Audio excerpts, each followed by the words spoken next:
learning and development, and strategic business management.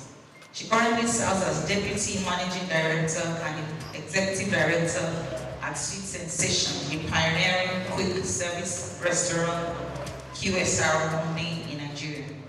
Ayo's career began at PwC, where she managed audit and compliance reviews for publicly listed companies in North America. She earned a reputation for driving change, optimizing processes, and building strong teams, rising to a global managerial role. Her ability to innovate and lead has been instrumental in Sweet Sensation's ongoing transformation. Under her leadership, the company has implemented strategic growth initiatives, enhanced internal accountability, and restructured internal processes to ensure business continuity and sustainability. Ayo's empowering leadership style emphasizes coaching, collaboration, and clear communication. Food evangelist, I think he really is that. So let's please give him a round of applause. I know that there's a team of people who support him, who coach him, who help him, who partner with him. So I want to also take time to acknowledge and recognize them. Please give them a round of applause.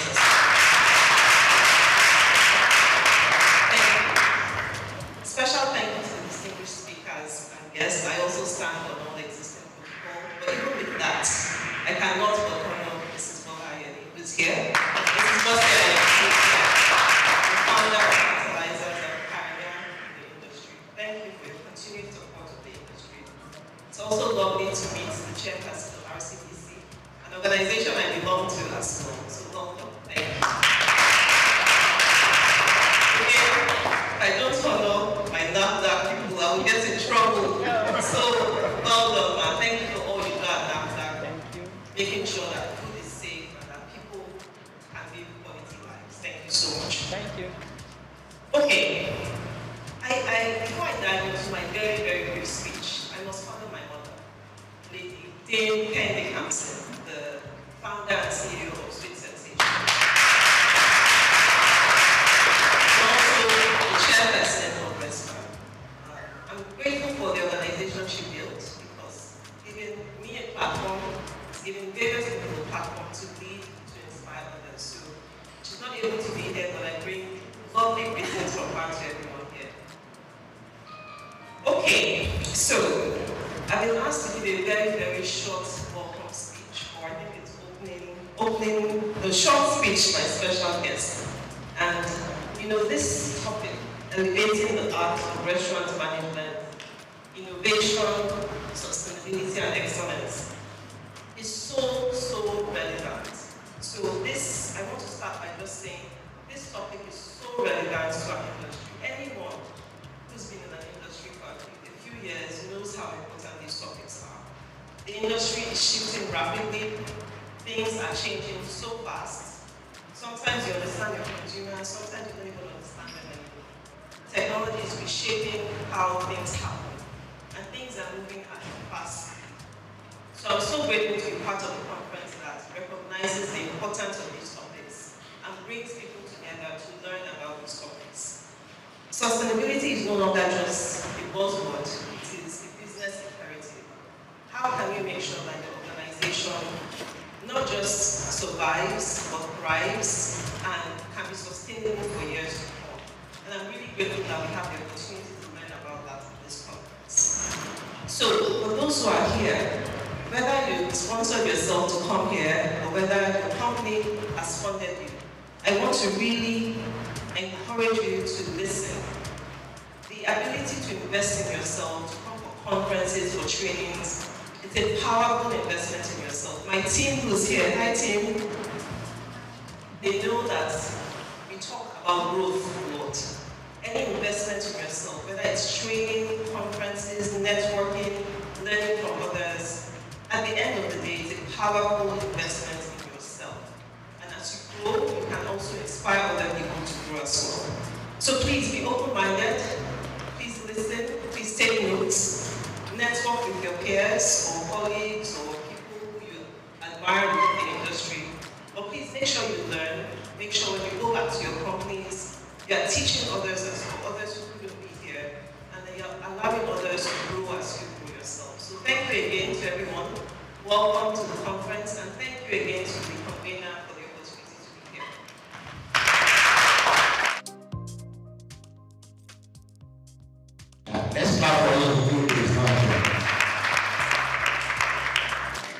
brief message from the Special Advisor to the President on Capacity Development.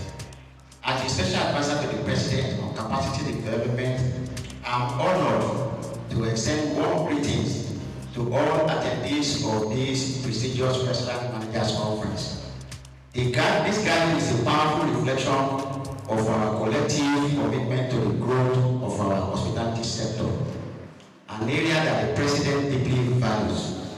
His administration recognizes that capacity development is not merely a strategic initiative. It is a cornerstone of our national vision for economic diversification and sustainable development.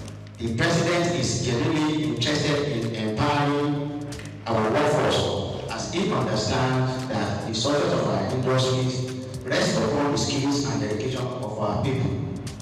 The hospitality industry is an integral to Nigeria's economy, playing a vital role in job creation, cultural exchange, and promotion of our rich heritage. By fostering a thriving restaurant sector, we contribute to the broader narrative of national pride and economic resilience. The President believes that by investing in the training and development of our hospitality professionals, we are not only enhancing service standards, but also positioning Nigeria as a premium destination for culinary experience and global tourism.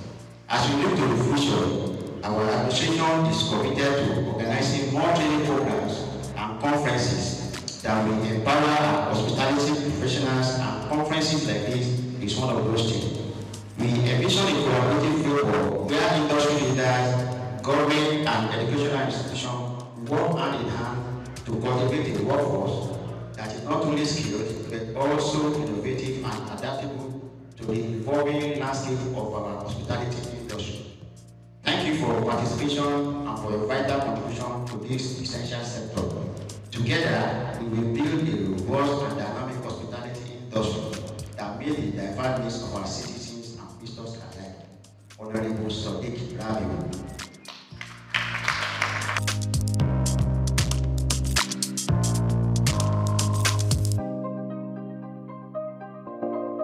Good morning, ladies and gentlemen.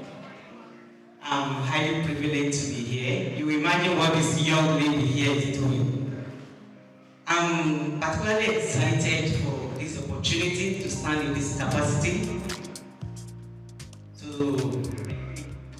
for Nigerian Institute of Food Science and Technology, especially where I represent as the chief servant. You know, that name chairman is just a name. They're actually the chief servant of the institute, and I'm privileged to be doing that because the Institute of Food Science and Technology has raised me to be a confident person and to be able to add value to the society. And I think that is the beauty of life. That life is not just who you are, but those you are also able to raise. And so, anywhere I have the opportunity to speak, I always give that credit to my mentors, my several mentors who are now fellows of the Nigerian Institute of Food Science and Technology. Particularly, let me congratulate Mr. Razak, our own food evangelist. We call him Mr. Food. He has several names. He has several names. I have my Google message, but I don't feel like speaking to us. Mr. Razak is a blessing to us in the Institute, and we are praying for him. This is just the tip of the iceberg of what God is about to use him to do in Nigeria and beyond that in the world. And so I'm happy to witness this maiden edition of the Restaurant Managers Conference. This is a great one. Please can you give yourself rounds of applause. I'm particularly excited because just yesterday I was privileged to train bakery and pastry staffs, you know, in a big conglomerate when it comes to confectionaries in Lagos, Ogun, and some states at Shagam Axis yesterday. And one of the things I told them is that as leaders, as managers, you are the team leader. It is not just what you tell your staff, it is what they see you do. The best of food safety management system will not fly if it does not start and end at your table. If the staff need PPEs, you are not providing it, what more can they do? If you can enter the processing floor without doing the needful, then we have not shown them the right example. And so as restaurant managers, as supervisors, when it comes to anything food processing, you are at the center and you must do what is right. And you know, if it is not safe, it is not food. If people buy your products and they come down with gastroenteritis, then there won't be a repeat purchase. And that's the truth. And so that means they are losing trust in your brand. So for you to build trust in every bite, like one of my friends who is also a food safety trainer here would say, then you have to do the right thing. And so we are here, that's why we are all here. To learn, to unlearn, and relearn. And I'm sure you get the best from this conference. So this is just the beginning. I wish you all greater and bigger opportunities to learn and shape the Nigerian economy and ensure food security in Nigeria. So you are all welcome. Mr. Razak, congratulations. You are a brother and you made a brother who wanted to support all that you do. Thank you, Mrs. Moderator. Don't worry, I'm coming back with a lecture on medicine.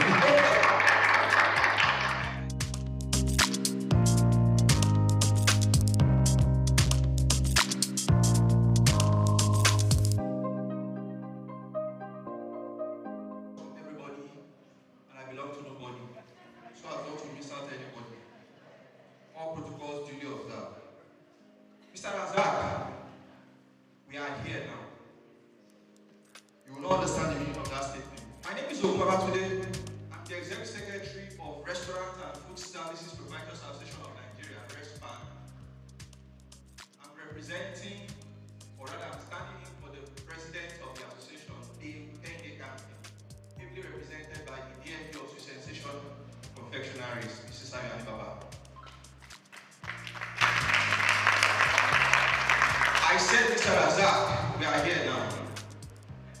Almost around this time, November,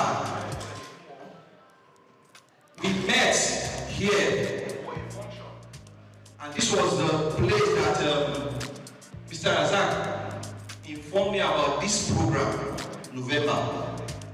And since November till January, he kept calling and calling and calling and calling. I'm not like, this program is in March. You started bugging me November, December, January. Calm down, Mr. Razak. Through January, February, you would think I'm the one in custody of his kidney. At the time, I have to ask myself, I'm not holding this man's kidney now. Why is he disturbing me? And eventually, you know, I picked this call February, and I told him, I know. You sent in every necessary details. December, the rest assured, we will come. Since I'm not hearing from you, I'm not, getting any feedback. I'm like, the program is March. We will come. So, Mr. Razak, I say again, we are here. Thank you. Now, Restaurant and Food Service Providers Association of Nigeria, we are a non-partisan, non-profit making organization established with the aim of protecting the interests of our members in their dealings with regulatory bodies and regulatory agencies. Like the moderator mentioned, that was then. I can give you the assurance that you enter into any of our member restaurants, you will be served quality, not just quantity, quality hot sizzling meals that you will like. Formerly, we used to the Association of Fast Food Confectioners of Nigeria, AFCON. And we tried getting more members. We approached the fine dining restaurant and they're like, no, you guys are Association of Fast Food Confectioners and you know the mentality when it comes to fast food. They believe it's all about job. And mind you, our logo is there, used to be eat AFCON, eat safety. They're not like, you are saying eat fast food, eat safety. Isn't that a contradiction somehow? But we ask ourselves, and you also need to ask too. You walk into a tantalizer outlet, you walk into a street sensation outlet, you walk into a labelling outlet, you walk into a TFC outlet, and you get to be served a big item. You have pottage, you have jollof rice, you have fried rice, you have a foil, you have pounded yam. Are these fast food? No. So that is the reason why we decided to change the name and reorientate that conception that we have regarding AFCON. We now became Restaurant and Fast Food Proprietary Association of Nigeria. And our motto still remains, eat respect, eat safety. You can be rest assured that any meal you are eating from a member outlet is safe and is okay. Elevating the art of restaurant management, innovation, sustainability, and excellence. I want to give you the utmost assurance that the keynote speaker for today is someone who is not just a person, but a voice when it comes to restaurant business in Nigeria. Quote me anywhere. When it comes to restaurant business in Nigeria, the person of Mrs. Bossa, she happens to be the restaurant sole representative, myself as well, with the Nigeria Economic Summit Group, whereby, you know, the foundation, the program, the roadmap for the new agenda regarding hospitality in Nigeria is being chartered, is being put together. And she was being given an award for her participation, her full involvement and participation in this program, presented by the Honorable Minister for Tourism, Arts and Culture.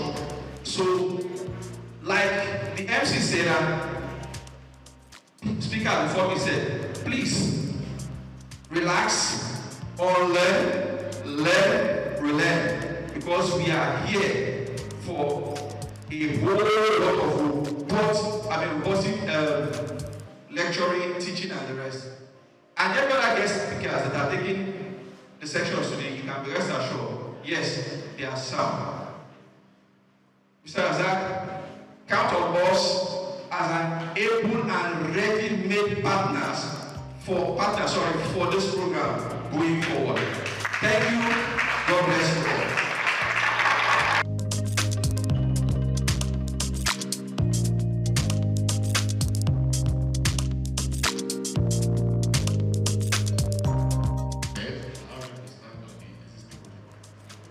My name is SOUQ, and this is all I look at SOUQ.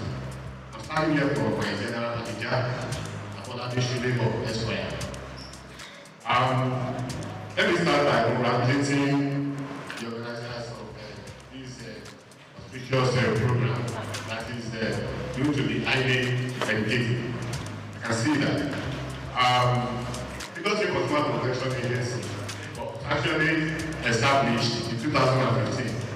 Lagos State Consumer Protection Law to ensure that consumers in Lagos State get value for money spent on either goods and services. And also to ensure that Lagosians are protected from hazardous products and also protected against unfair trade practices. So these are our core mandates. Going back to this event, which is about food safety, I know the keynote speakers are going to do justice to their topic. So in order not to preempt it, I don't think I have the knowledge to do that. So I would just want to mention some brief issues in the kitchen area from the experience we've had over the years as an agency.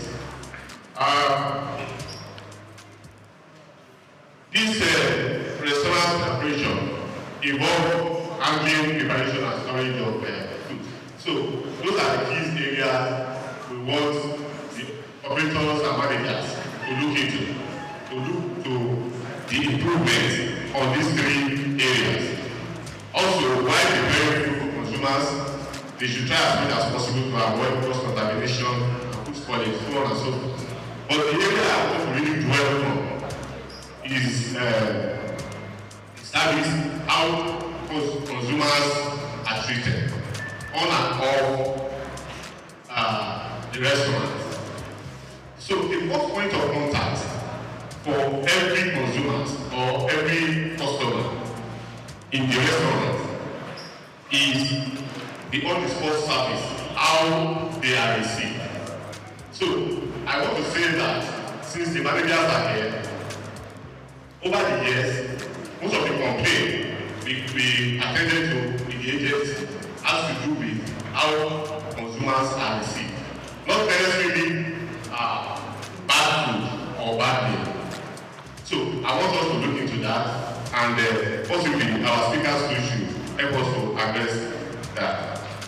Then, apart from all the sports services, when I buy food in the restaurant, possibly I take it away, and I get home and I realize that what I bought is not what I actually want, or I intend. In some cases, we have seen somebody who bought food that saw a fly in the food. You cannot do that. So now, why try to reach out to the restaurant? The person at the other hand failed to do justice or to attend to the complaint queue. So I want us to, apart from putting somebody that is fluent, I think that is the most practice. We put somebody that can speak well. Not that. We should endeavor to ensure that the person at the other hand knows well about the business. He can answer questions, treat issue on the spot. And if the person that is receiving complaint at first time cannot do that, he should be trained to escalate the problem to a senior manager or somebody who is well equipped about how the business is run, so that we avoid sanctions and penalties from government agencies like SOUQ. I want to inform you that the perspective 2015 law has been reviewed and signed into law by His Excellency Mr. Governor 2024 law that empowers agencies to seal law premises without referring to the court. Initially, we have to go to the court to seek for a seal order. So I'm not saying that we are out to, like my general manager would say, allow business to thrive in Lagos. We are not out to destroy businesses, but then we are not going to lose our focus, which is to ensure that consumers in the Lagos state are protected. We are all consumers. So this is a very big opportunity for everyone here, both managers, the operators, and of course all of us are consumers, to ensure that we improve on the service delivery in our restaurants. To round up, like we always say, consumers in Lagos State are kings. So I hope you enjoy all of us here. We always treat consumers as kings. That is the message from my general manager, Afolabi Shilego Expert. Thank you, and God bless you. The distinguished guests, esteemed restaurant manager, industry, stakeholders, ladies and gentlemen, it is my great pleasure to extend warm greeting to you all on behalf of the Lagos State Safety Commission at this prestigious gathering, the Restaurant Manager Conference. I commend the organizers for selecting such a crucial and forward-thinking team, elevating the heart of restaurant management, innovation, sustainability, and excellence. The hospitality industry, particularly the restaurant sector, plays a vital role in the economic and social fabric of Lagos State. As a hub of diverse culinary experiences and a key driver of tourism, restaurants are more than just places to eat. They are spaces of creativity, culture, and commerce. However, ensuring safety, sustainability, and operational excellence is paramount to their continued growth and success. At the Lagos State Safety Commission, our mission is to promote a safe, secure, and sustainable environment for businesses and residents alike. We recognize that innovation in restaurant management goes beyond culinary creativity. It also involves embracing modern practices and adhering to health regulations and implementing sustainable business models that protect both people and the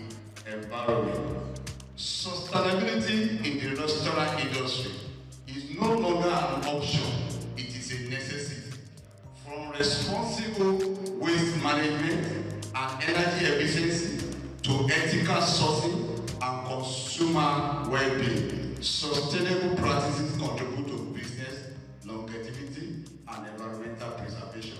I urge all restaurant managers to adopt best practices that align with global standards while enhancing customer experience and food safety. Excellence in restaurant management is achieved through continuous learning, strategic leadership, and a commitment to quality. As you deliberate on strategies to elevate your businesses, I encourage you to prioritize staff training, adopt digital innovation, and maintain compliance with regulatory standards to ensure the safety of both the employee and patrons. Lagos State remain committed to supporting businesses through policies that foster growth while ensuring public safety. Lagos State Safety Commission will continue to work collaboratively with stakeholders in the hospitality industry to uphold safety regulations and promote a thriving, resilient, and innovative restaurant sector. Once again, I applaud the organizers of this conference for creating a platform to discuss these vital issues. I wish you all exciting deliberations and successful outcome that will drive the restaurant industry towards greater heights. Thank you. May this conference inspire transformative ideas for a safer, more sustainable, and more excellent restaurant industry in Lagos. Director General, Lagos State Safety Commission, Mr. Larry Mojana.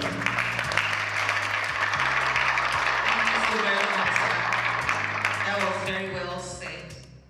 Very well said. I actually don't know what it means. I recognize everybody that is here, and I have not addressed you in person. It's not that slight, but I think we are beginning to look at the time to see how we can manage our time. I welcome you all to this year's edition. I thought one happened before, but from what I heard today, it looks like this is the maiden one. Forgive me if I'm wrong. I welcome you to this conference, and let me start by again joining everybody to salute the doggedness and the passion of the convener, Mr. Razak. They have described it very well. I used to know him as a foodpreneur, but I've heard today that he's actually a food evangelist. Whatever name we call him, one thing we can't take away from him is his passion for this industry.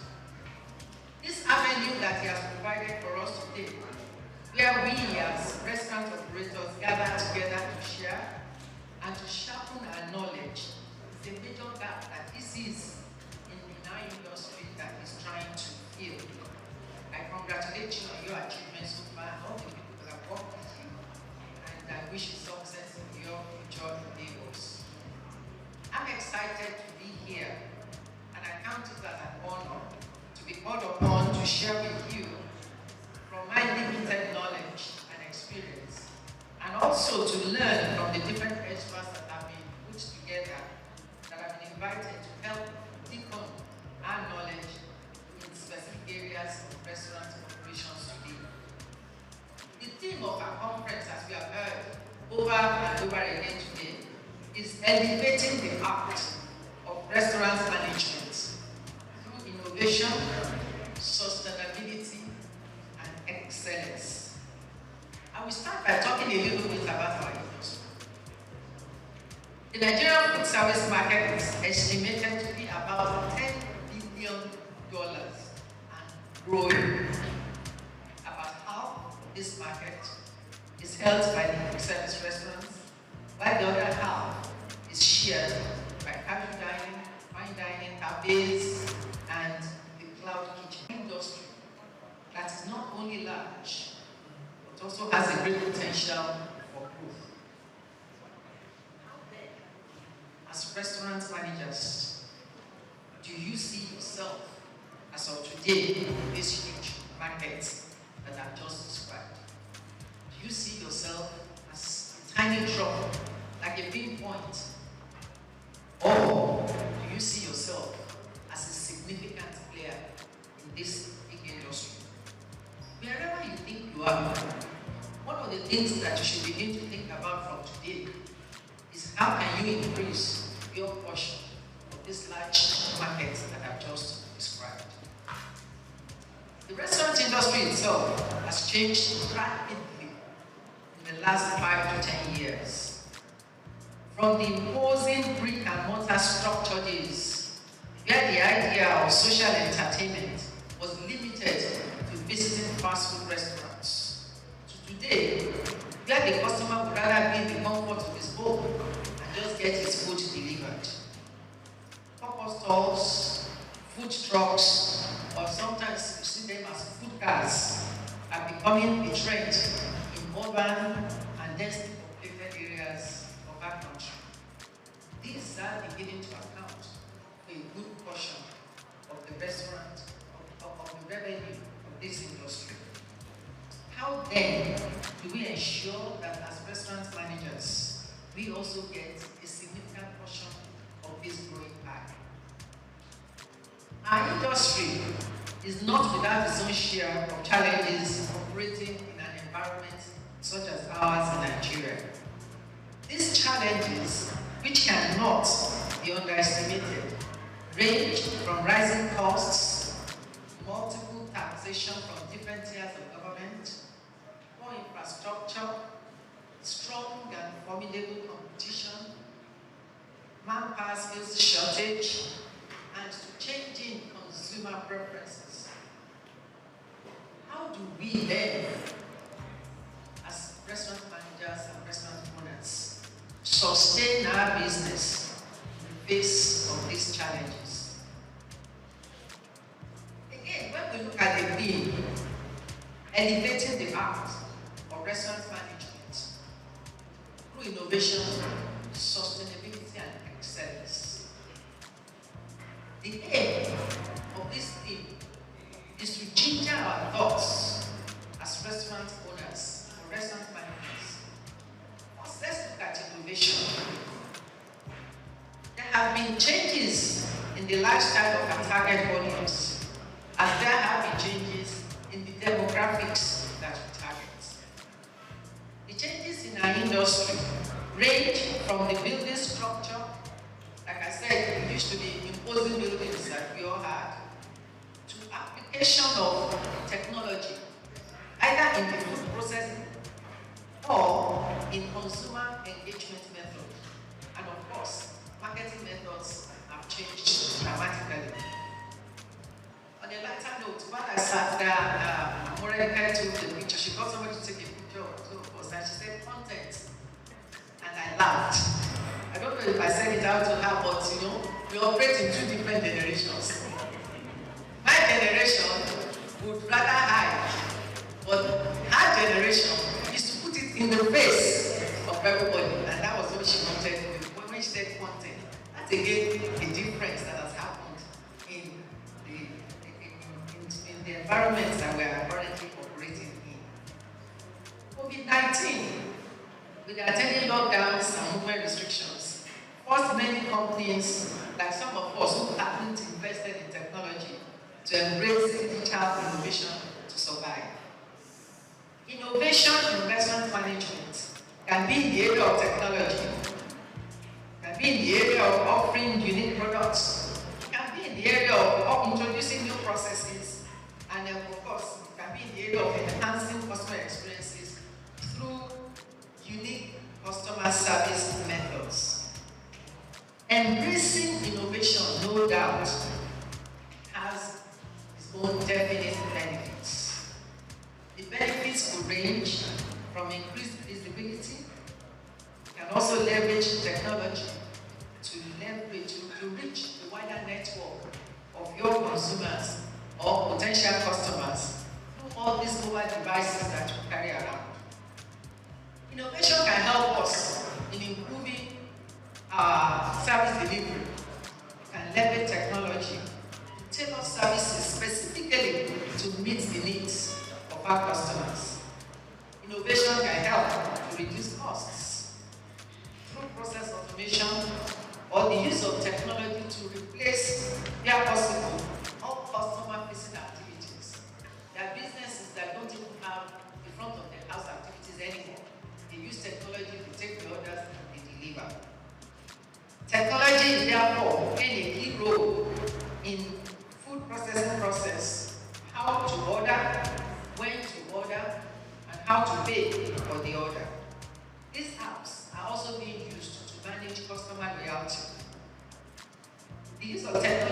itself impacts the need for brick and mortar stores. Like I've said, not only will it impact or has it impacted the size, even the existence of those structures. And of course, the size of the restaurant itself. Who needs a whole building if you can reach your customers through technology? Or if your customers can reach you through technology? Customer engagement is another area where innovation can be seen in our industry. These engagement methods are geared towards giving the customer unique dining experiences from, for example, arts and restaurants, where your food is cooked right in front of you. It's a unique experience just to cook the customer. And of course, you can use technology to modify your recipes to suit the customer's preferences, unlike where we have fixed recipes that is made to fit a general populace. These emerging changes mean that the restaurant operators, as restaurant operators, we must be ready to also have a mindset shift from the way we used to do things, if we are going to remain contemporary, or if we are going to remain relevant in the industry that we currently operate at of it. How do we adapt to changing consumer preferences if we do not innovate? Innovation must therefore reflect not only in our marketing methods as the customer profiles and lifestyles are changing. These days, we talk about brand ambassadors, brand influencers, and social media influencers. These never existed 10, 15 years ago, but in present day, they constitute a major chunk of the marketing budget. I go on to sustainability. An organization, much like a living human being, is constantly changing, or is constantly adapting to it. Sustainability will touch on key decisions that we take from the business model itself to what our capital structure should be if we want that business to survive, and of course to the key business processes that we go through, all with the view of continued survival of the enterprise. In other climes, the care for the environment and the society at large is linked to business sustainability. Implementing global sustainable practices like reducing food waste through repurposing leftovers, using eco-friendly packaging materials, and so on and so forth, can reduce costs while at the same time reducing environmental impact. Of recent, we all know Lagos State bans the use of styrofoam and other single-use plastics. All major supermarkets are no longer using the carry-out bags, the traditional carry-out bags that they had before, and customers are now being forced to pay for reusable bags or biodegradable bags. We, as an industry, must be prepared for the extension and enforcement of sale to our industry. What then will that position be? I keep wondering, are they going to charge for the more expensive bags? Or how do we absorb the additional cost in the cost of the meal in the restaurant? How are we focusing locally produced items to replace the imported ones, from raw materials to packaging? How are we managing our inventory systems to reduce waste, which impacts not only the environment, but also increases our cost or reduces our profit? How do we reduce or minimize electricity use? How do we reduce carbon footprint and create a greener future for the planet? How are we supporting ethical labor practices? Embracing sustainability leads to several advantages, which include profitability, as I mentioned, and profitability, you all know, is a must to the survival of our enterprise. We move on to excellence. Excellence must encapsulate all that we drive in the restaurant business. How do we achieve customer service excellence or ensure consistent customer satisfaction. Operational excellence is what sets one apart from competitors. Excellence is what leads to growth and success in the business. Managers, but quite a number of us are managers working for other people. If you are not the policy or decision maker in your organization, then you must pass on whatever the takeaways are from today's conference. You must have a clear understanding of your market, the environment in which you operate, the type of people that you're catering to, and of course, what actually appeals to them. You must have a full picture of your costs and of what determines your profit. It is good to be able to benchmark your performance against industry standards where applicable. You must drive year-on-year growth, both revenue and customer throughput. Because anything that is not growing is dying. The knowledge experts are here today. Let's listen to them attentively. And after their presentations, we can seek clarifications as found necessary. Thank you all for listening. I wish you a successful day.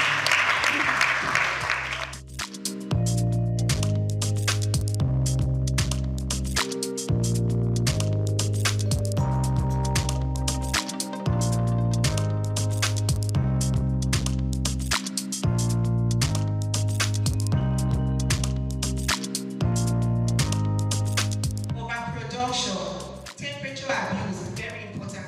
Madam had mentioned temperature abuse. Again, I will repeat, you cannot take away food safety, quality control from food loss and waste. Customer self-service waste. I know a lot of times if I go to a restaurant, I go to a hotel, I would want to serve myself. And, well, maybe the Nigerian, I wouldn't say the Nigerian way, right? But sometimes as customers, we tend to overtake what we cannot finish. So you go, oh, this is a buffet, you pay 20K. But the whole, they say, oh, really? I want takeoff. I want hamburger. I want this. And then everything on your plate. And then you end up eating just one spoon. That is another waste. And that is waste on the part of also the restaurant. And they say, oh, they've already paid now, so what's the point? That is also another waste because those ingredients that would have been used to prepare another thing is wasted. But you can even start more customers and make more money that will be your pocket, but it is not going into the trash, okay? And the last one is the trash and the waste bin. Sometimes we talk about sourcing. I know a lot of restaurants that have the whole, this is recycle, this is food waste, but people don't follow it. They don't follow the color codes on their waste bin. They end up putting all the food waste that can be recycled with the plastic waste all in one trash can.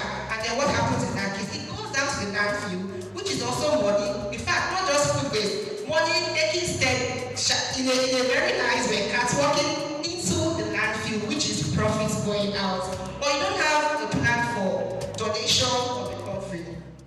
Now, there are many charity organizations that restaurants can partner with when you have excess food. You can partner with the Lagos Food Bank and also other charity organizations that you can say, okay, we have this whole pattern of excessive food and people can come and take some of this food. I mean, why can't we feed the nation? Are we not one?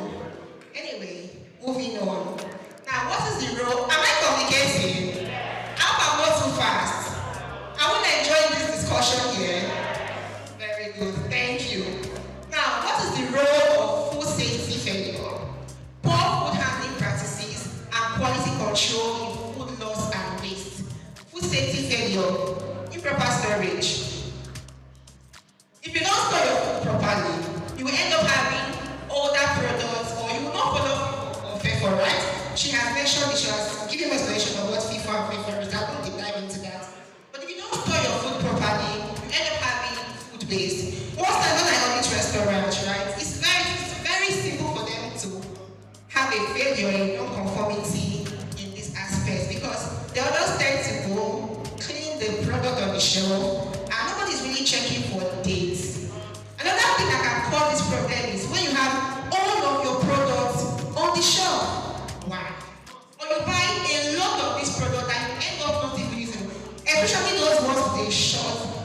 for a short shelf life.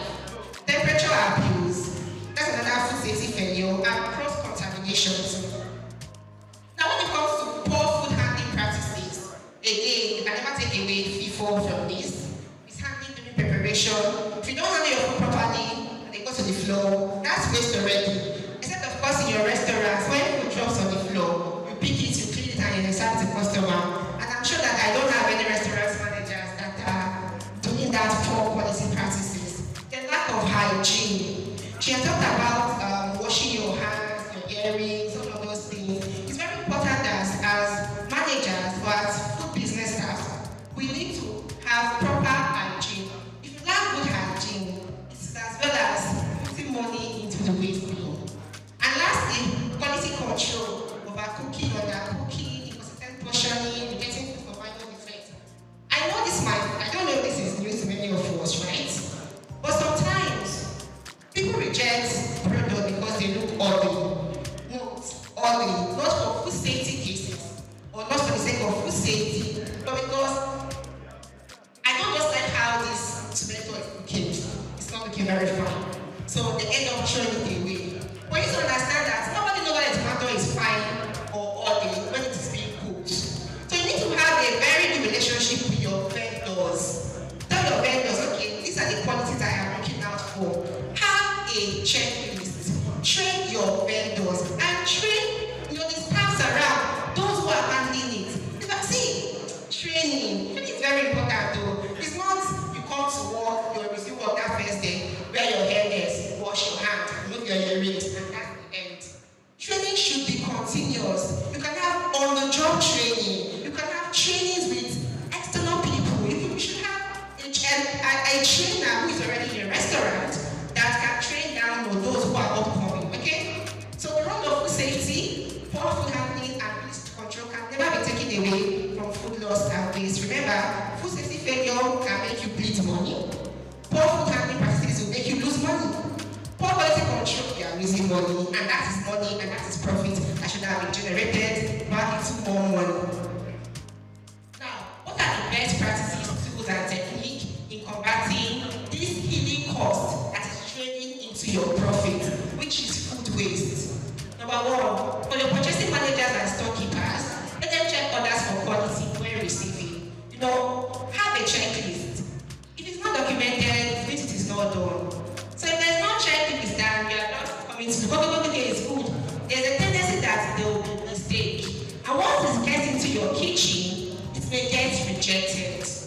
Ensure FIFO when storing, donate under use item, but always track. If you know that you're always having excessive products, you need to keep a track and say, okay, why am I having this product? Is it that it's not moving? People don't like it. So that you don't end up buying a lot of things that you're giving out, because really for restaurants, you're not buying to give out for free.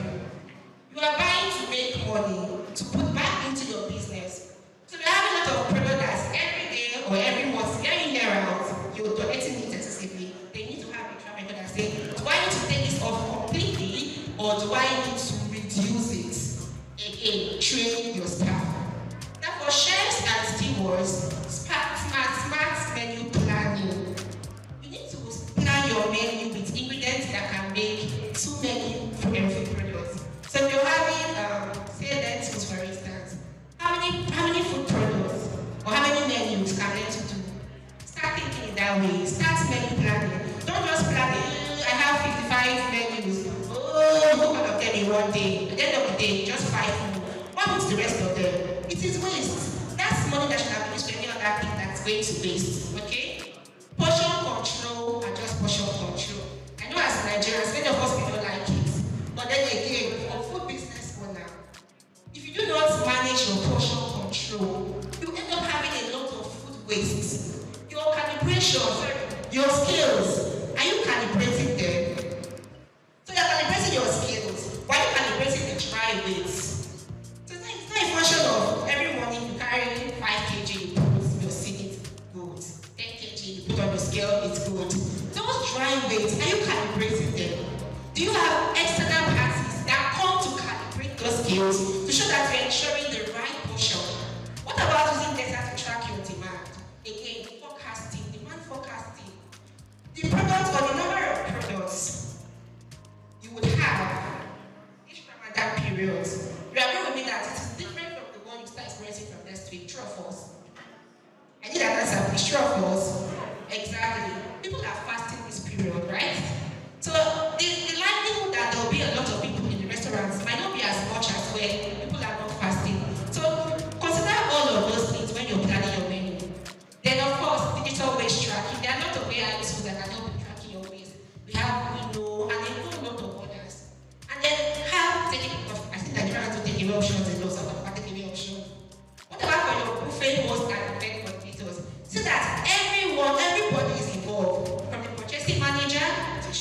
stewards, even to event coordinators.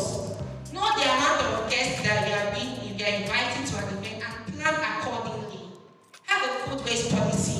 This is new. I know for manufacturing companies, because those who are the FSSA national space, it is not new to them.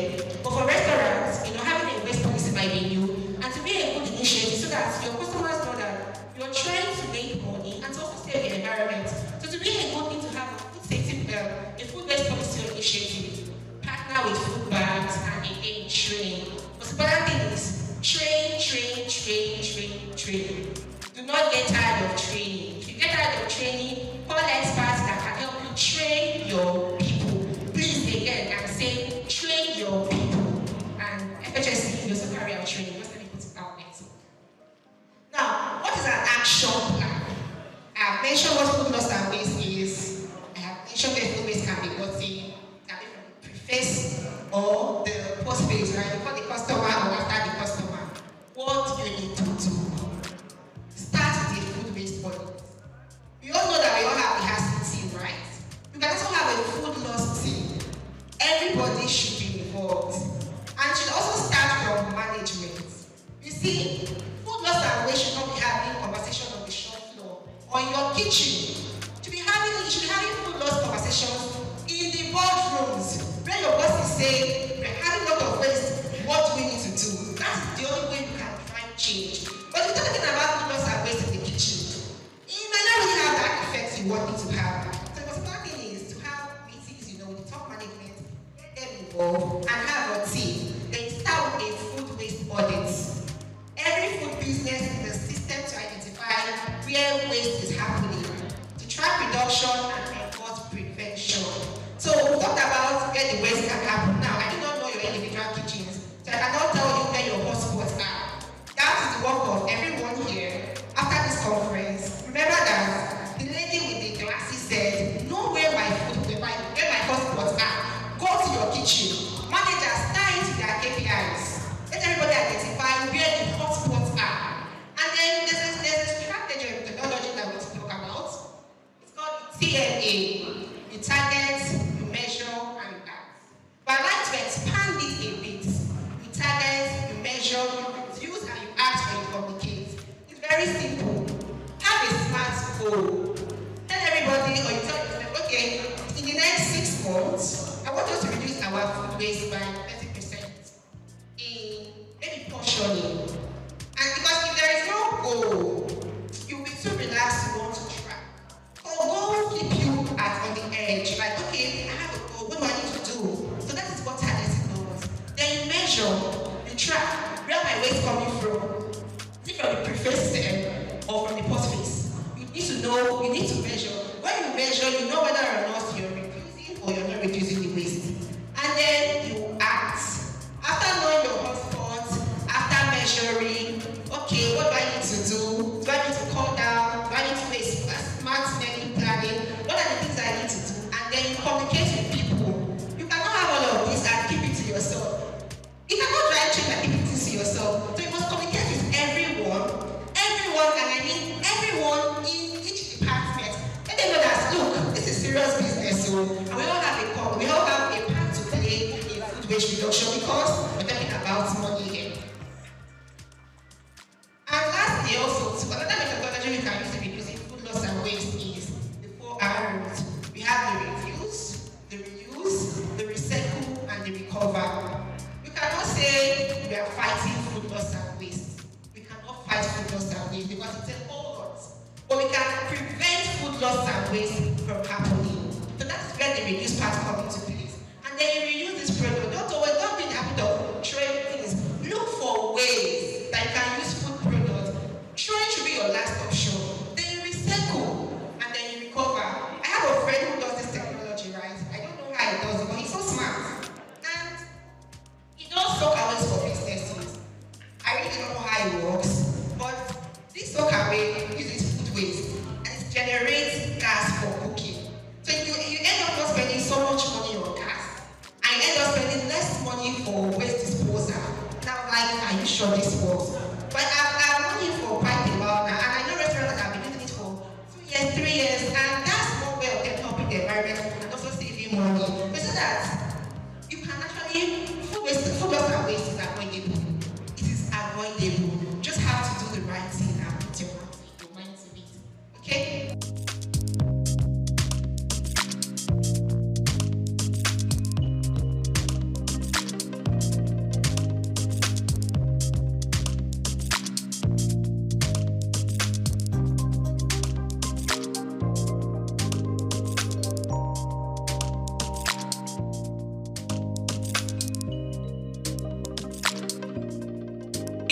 Source of deliciousness. We've been in existence since 1909. Did you know that? So for those who don't know, some people just scream, eh? We are an ancestor brand. Thank you very much. You see, this is what we know how to do the best. Bring deliciousness to homes, to your meal time. And this was the initiative of two Japanese persons. One is a scientist who discovered that glutamate was the ideal substance to make meals. And then the other one, an entrepreneur who has the money to start the business. So you see, idea, meeting, capital, and then a business is born. So this is how our Ajinomoto came to be. By the way, it's a Japanese brand, and Japan products are quality products. I re-emphasize, quality products. So we've been in Nigeria since 1991, and what are we doing? We are founded on the aspiration to contribute to well-being of the human being, well-being of the society, well-being of the planet through amino science. Amino science is the technology and the specialty of the Ajinomoto Group. The NAFDAC people here know us, we are registered. The SOUQ people here know us, we have a man cap. So we are very regulated and very compliant. So what is Ajinomoto? My targets are here, the caterers are here, LSCDA, and my other catering group. Yes, ma'am. Thank you very much. So these are my targets, and I know restaurant people are here who use it. The people used to say that all those big restaurants today use Ajinomoto, but they hide it. So I want to ask, what do you gain if you don't use Ajinomoto? And what do you gain if you don't use and cook? You still they hide them. Tell people the source of your deliciousness, because you understand that it is safe. It is made from sugar cane. It helps you to reduce salt in your food. People call it magionio, thinking because there may be salt. Not salt.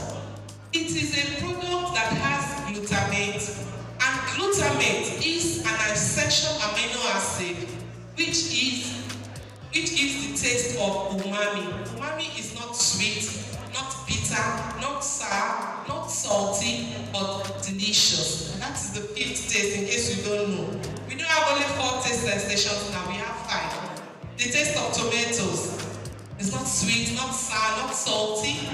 Every speaker has talked about tomatoes now. It is a taste to make almost every meal. And so it is not sweet, not bitter, not sour, not salty, but it gives that umami taste. That's the 5th taste around the world, and it's not different to Nigeria. And that's the taste of our Ajinomoto. Ajinomoto is produced through a fermentation process of sugar-based sugarcane, beets, cassava, maize. So all of these are products through which Ajinomoto is made. And then it is made up of, our MSG is made up of simply sodium, glutamate, and water. This is it. And it contains 1/3 of the amount of sodium in table salt. So if you think your food is not delicious enough, you're just adding salt, you're adding to your hypertension. Yes, so why don't you use Ajinomoto? And it helps you to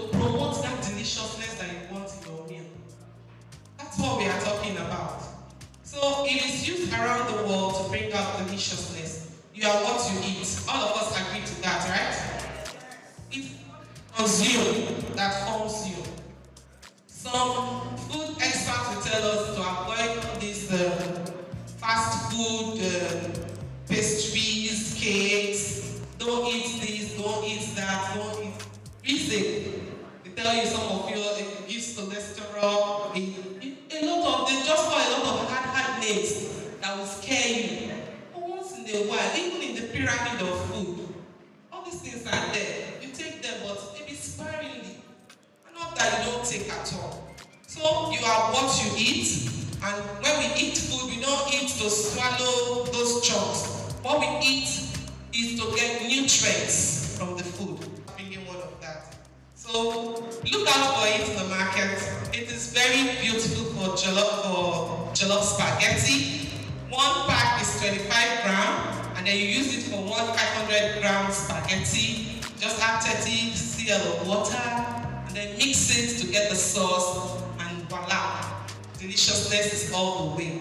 And we love to get questions, we love to have feedbacks. Like the MC has said, a pack like this is going to be given to everyone here, and we hope that you will use it and continue to enjoy deliciousness.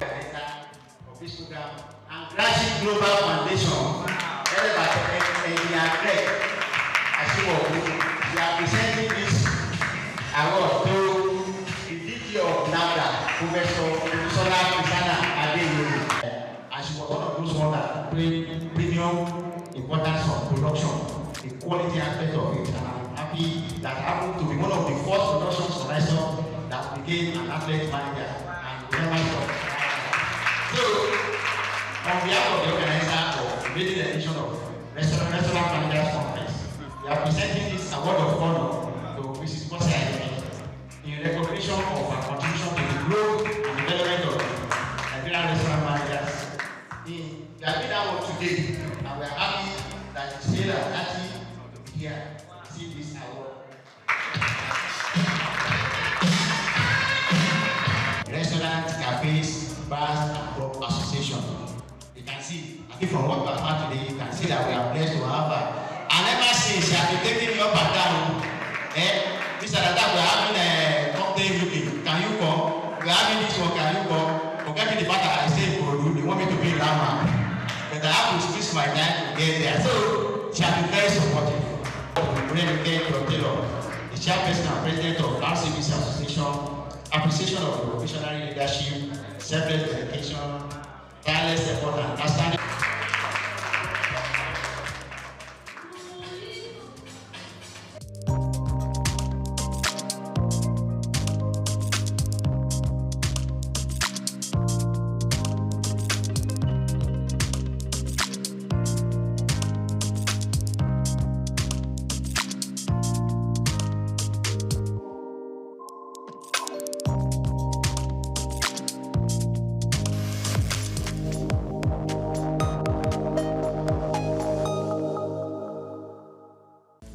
Just what you need right here at Femi Wash Media. Call it the Midas Touch and you wouldn't be wrong. Let us record, produce, mix and master your audio like nobody does. Reach us on our contact today for the best quality job.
name is Becky Elijah. I'm from UBA, so keep watching SOUQ News. Hello, my name is Emmanuel. Keep watching SOUQ News. Esther Ashimi, keep watching SOUQ News. Keep watching SOUQ News. My name is Helen Otongwa. Keep watching SOUQ News. My name is Okayemi Temiyemi. I am an entertainer. I am representing Egypt, as you can see. So keep watching SOUQ News. Hi, my name is Nena Okavi. Keep watching SOUQ News. My name is Tom Aldo. Keep watching SOUQ News. I'm Elizabeth from POS Services UBA. Keep watching SOUQ News. Hi, my name is Kelechi Agu. Keep watching SOUQ News.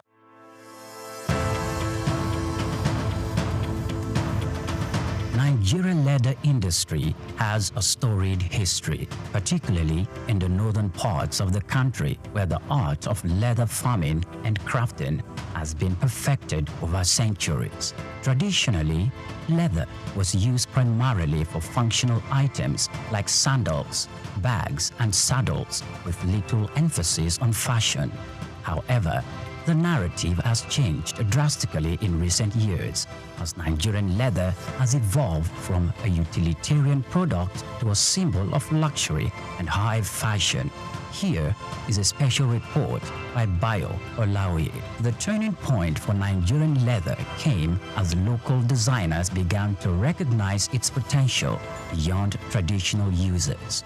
They started to experiment with new designs, creating products that appeal to the modern consumer while maintaining the heritage of craftsmanship. The result has been a wave of leather products that are not only functional, but also stylish and desirable on the global stage. One of the key factors driving the revolution is the exceptional quality of Nigerian leather.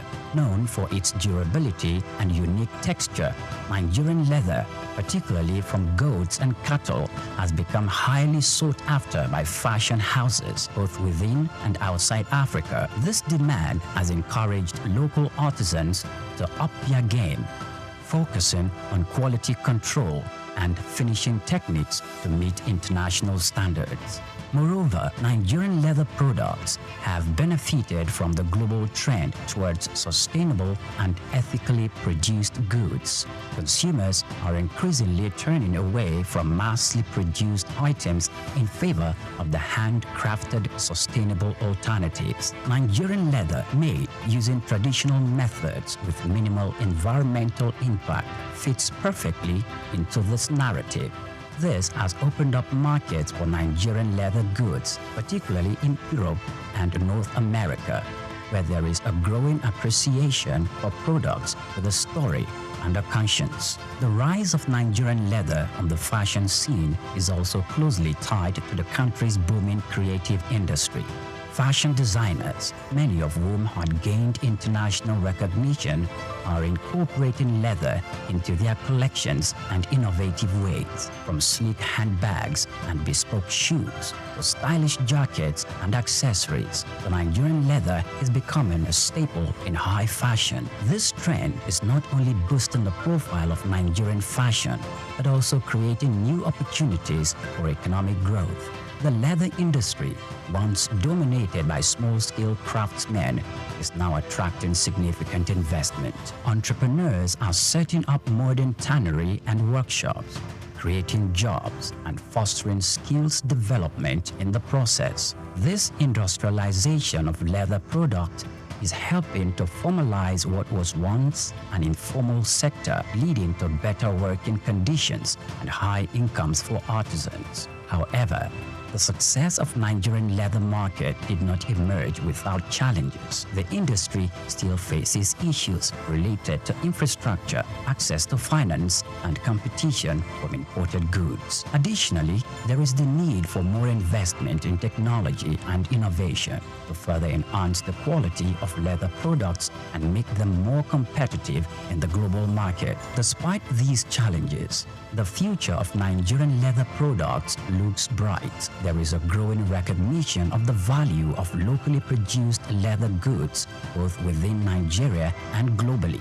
This is evident in the increasing number of fashion shows and trade fairs dedicated to promoting Nigerian leather products, as well as the rising demand from international buyers. The evolution of Nigerian leather from a utilitarian material to a symbol of high fashion is a testament to the creativity and resilience of the Nigerian artisans. It reflects the broader trend in the global fashion industry towards sustainability and craftsmanship. As the world continues to embrace African fashion, Nigerian leather is poised to become a major player on the international stage, offering a unique blend of tradition, quality, and style. This is just the beginning of what promises to be an exciting new chapter for Nigerian leather.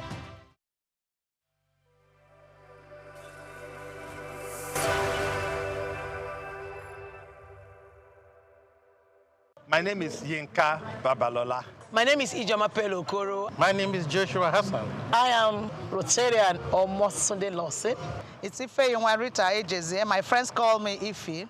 My name is Rotarian Lola Dare. I'm inviting you to keep watching SOUQ News. It's the right station to tune to. I like SOUQ News. SOUQ News is good. I want to charge you all to listen to SOUQ News, watch the news. You can have unlimited news, first time. Find SOUQ News. Be with SOUQ News. Never switch off. You are better for it. SOUQ News is the real thing. Listen to their coverage and you'll be glad you did. Turn to your YouTube, turn to your Instagram, turn to all your digital channels and look for SOUQ News. Keep watching. Keep watching. Please, guys, keep watching SOUQ News. We've got just what you need right here at Femi Wash Media. Call it the Midas Touch, and you wouldn't be wrong. Let us record, produce, mix, and master your audio like nobody does. Reach us on our contact today for the best quality job.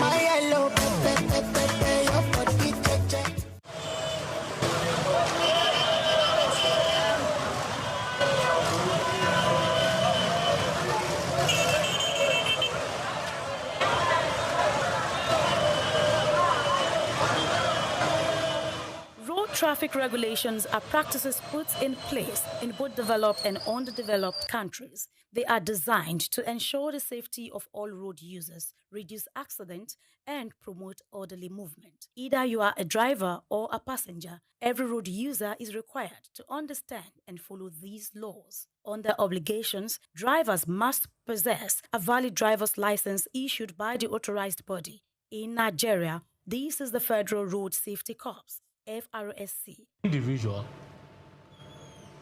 like I've just said, most Nigerians, as we know, celebrate their date of birth. And as such,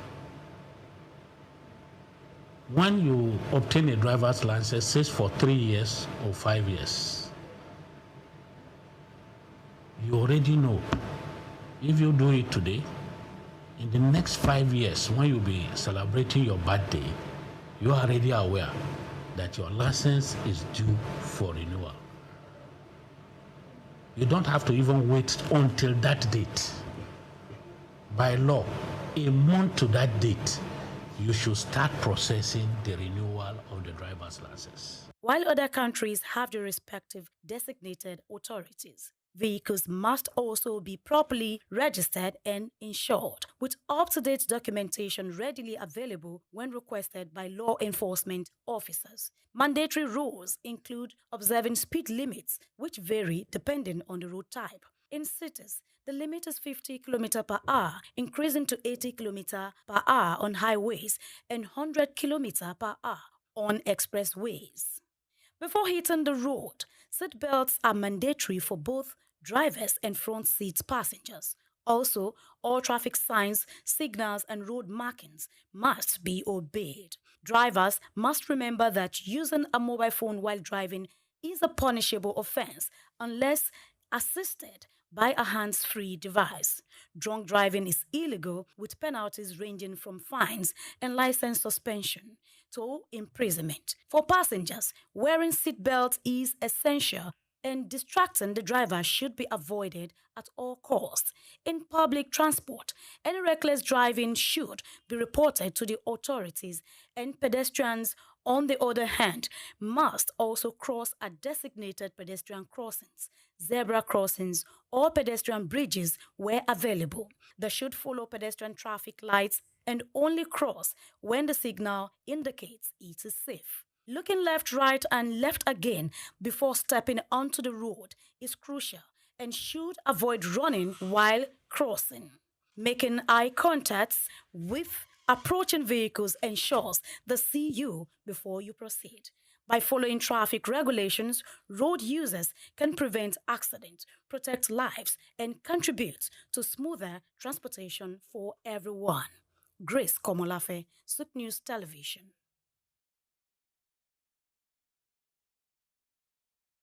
Ojude Oba is the annual social cultural festival with the splendor and grandeur of the Ijebus on display at Ijebu-Ode, the capital city of Ijebuland. It is a nexus of cultural and sartorial elegance, social grace, and evocative dance steps that has attracted indigenous as well as local and foreign tourists over the years. It is a celebration of the enduring age-grade system called Regbe Regbe, platform of cultural identity and unity of the Ijebus, including those in the diaspora. From its origin in the 1880s as an Islamic faithful's Salah message and visit to the Abujale of Ijebuland, the Ojude Oba festival has transformed into an all-indigenous celebration filled with fun and laughter. I shall be looking at the economic and tourist attractions and potentials of this festival in view of its increasing global patronage and attention it is receiving right now. Credit for the transformative feats of social engineering concerning the Ojude Oba Festival must go to His Royal Majesty Oba Sikiru Kayode Adetono Ogbagba II, since ascending the throne of his forefathers in 1960. It is a case of an iconic traditional ruler creating an iconic legacy. This year's edition of Ojude Oba Festival was estimated to have attracted over 2 million people and several more millions of a global audience. The social media was agog in transmitting the grandeur of the occasion. As is usual, Ijebu-Ode experienced vehicular and human traffic gridlock, especially in the city center, where the Palace of the Awujale and the Palace Annex hosting the event are located. It is a measure of the economic derivative of the celebration of Ojude Oba that all hotels in Ijebu-Ode and environs were fully booked from Saturday, June 15, 2024 through to June 28 to Wednesday 19th, the day after. Food and drinks vendors also made boom sales, catering for the teeming patrons at the celebration. At the venue of the celebration, opposite the palace, the Awujale was resplendent in the majesty of his royal regalia, supported by other traditional rulers in Ijebu land, with Governor Dapo Abiodun of Ogun State, also an Ijebu, adorned in a desired native dress of sunshine colors that stood him out as a sartorial connoisseur. But then, in all good things, there are few contrary people sold to skepticism and negativism. The 2024 Ojude Oba Festival attracted such people who erroneously and mischievously described it as a fashion jamboree of no consequence to the welfare of the hosts and the environment. These skeptics and critics wondered why the Regbe-Regbes should not offer scholarships, build health centers, and construct roads and boreholes. Some people even dismissed the Regbe-Regbes outing at Ojude Oba Festival as a wasteful fashion extravaganza. In their anger, they wondered what a hell is this Ojude Oba Festival? What an empty hype. The coordinator of the 2024 Ojude Oba Festival, Chief Fasi Yusuf, told journalists that the Regbe-Regbe had not only been feeding the people and educated the youths, as it were, but have also been providing infrastructural facilities. He described the Regbe-Regbes as interventionist development agents, citing such instances of their interventions to include the 20 million naira renovation of the male surgical ward at the State Hospital in Ijebu-Ode, renovation of Nigerian Police Area Command Ekpeba, Ijebu-Ode, and building of police posts in different parts of the city. The 108-page Ojude Oba Festival 2024 brochure listed some of the other activities engaged by the various Regbe-Regbes, as the resuscitation of the moribund School of Nursing and Midwifery Ijebu-Ode, scholarships to indigent students, construction of 4 blocks of classrooms at Omu Ajose Comprehensive High School, and 3 classroom blocks at Imososi Primary School, Agoiwoye. Other activities include the rehabilitation of roads, provision of boreholes and solar street lights, support to orphanages, homes, and homes for special needs, and free medical services for indigents. Chief Fasi Yusuf, who is the Bagbimo of Ijebu-Ode and Secretary to the Awujale Council of Chiefs, stressed that it had become imperative to enlighten skeptics about the extensive ramifications of the Regberegbes as a unique, populist, social, cultural, economic platform where services were provided for the community and also for members. He pointed out that the Regberegbes had become unifying and uplifting platforms with the enhancement of the well-being of members, financial and health-wise, considered collective responsibilities of the age group, where investment loans, payment of hospital bills of sick members, and donation to families of deceased members are made. Talking personally and professionally after my private investigation, interaction, and discussion, I will say categorically clearly that the glees and colors associated with the Ojuodoba Festival is outside the ranks of any cultural festival in Nigeria. What Nigeria advertises to the world in Ojuodoba is cultural elegance and communal cohesion. It is this cultural elegance that is being proposed as a tourism potential and strength for Ojuodoba Festival as a major global tourist destination. For instance, Morocco, Africa's top tourism destination with 13.2 million tourists in 2023, has its vibrant culture as its selling point. Egypt, which is placed second with 11.5 million tourists, has its ancient wonders of the pyramid and the Valley of Kings as its attraction. While for 8th placed Kenya, with 2.6 million tourists, the premium is its wildlife safaris. Nigeria, ranked 68th in the World Tourism Index, attracted only 518,000 tourists in 2021 from the latest figures available from the United Nations World Tourism Organization. This demands that Nigeria needs to create and promote a tourism policy and strategy with a properly packaged Ojuodoba Festival as a potential tourism money spinner to tap into the gold mine of its 1.3 billion global tourists in 2023 that generated revenues of $4 trillion, according to the United Nations World Tourism Organization. The Ojuodoba Festival should be funded, supported, and promoted to rank with the world's leading tourism destinations.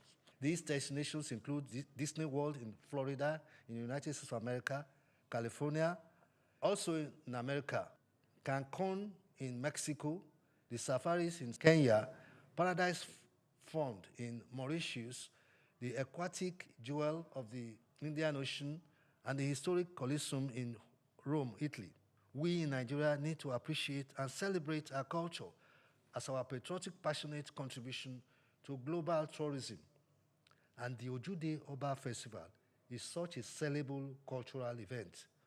My name is Bayo Olaoye.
Wale Soyinka, born Akiwande Oluwole Babatunde Soyinka on July 13, 1934, in Abeokuta, Ogun State, southwest Nigeria, stands as one of Africa's most celebrated literary figures and a global icon of resistance against oppression.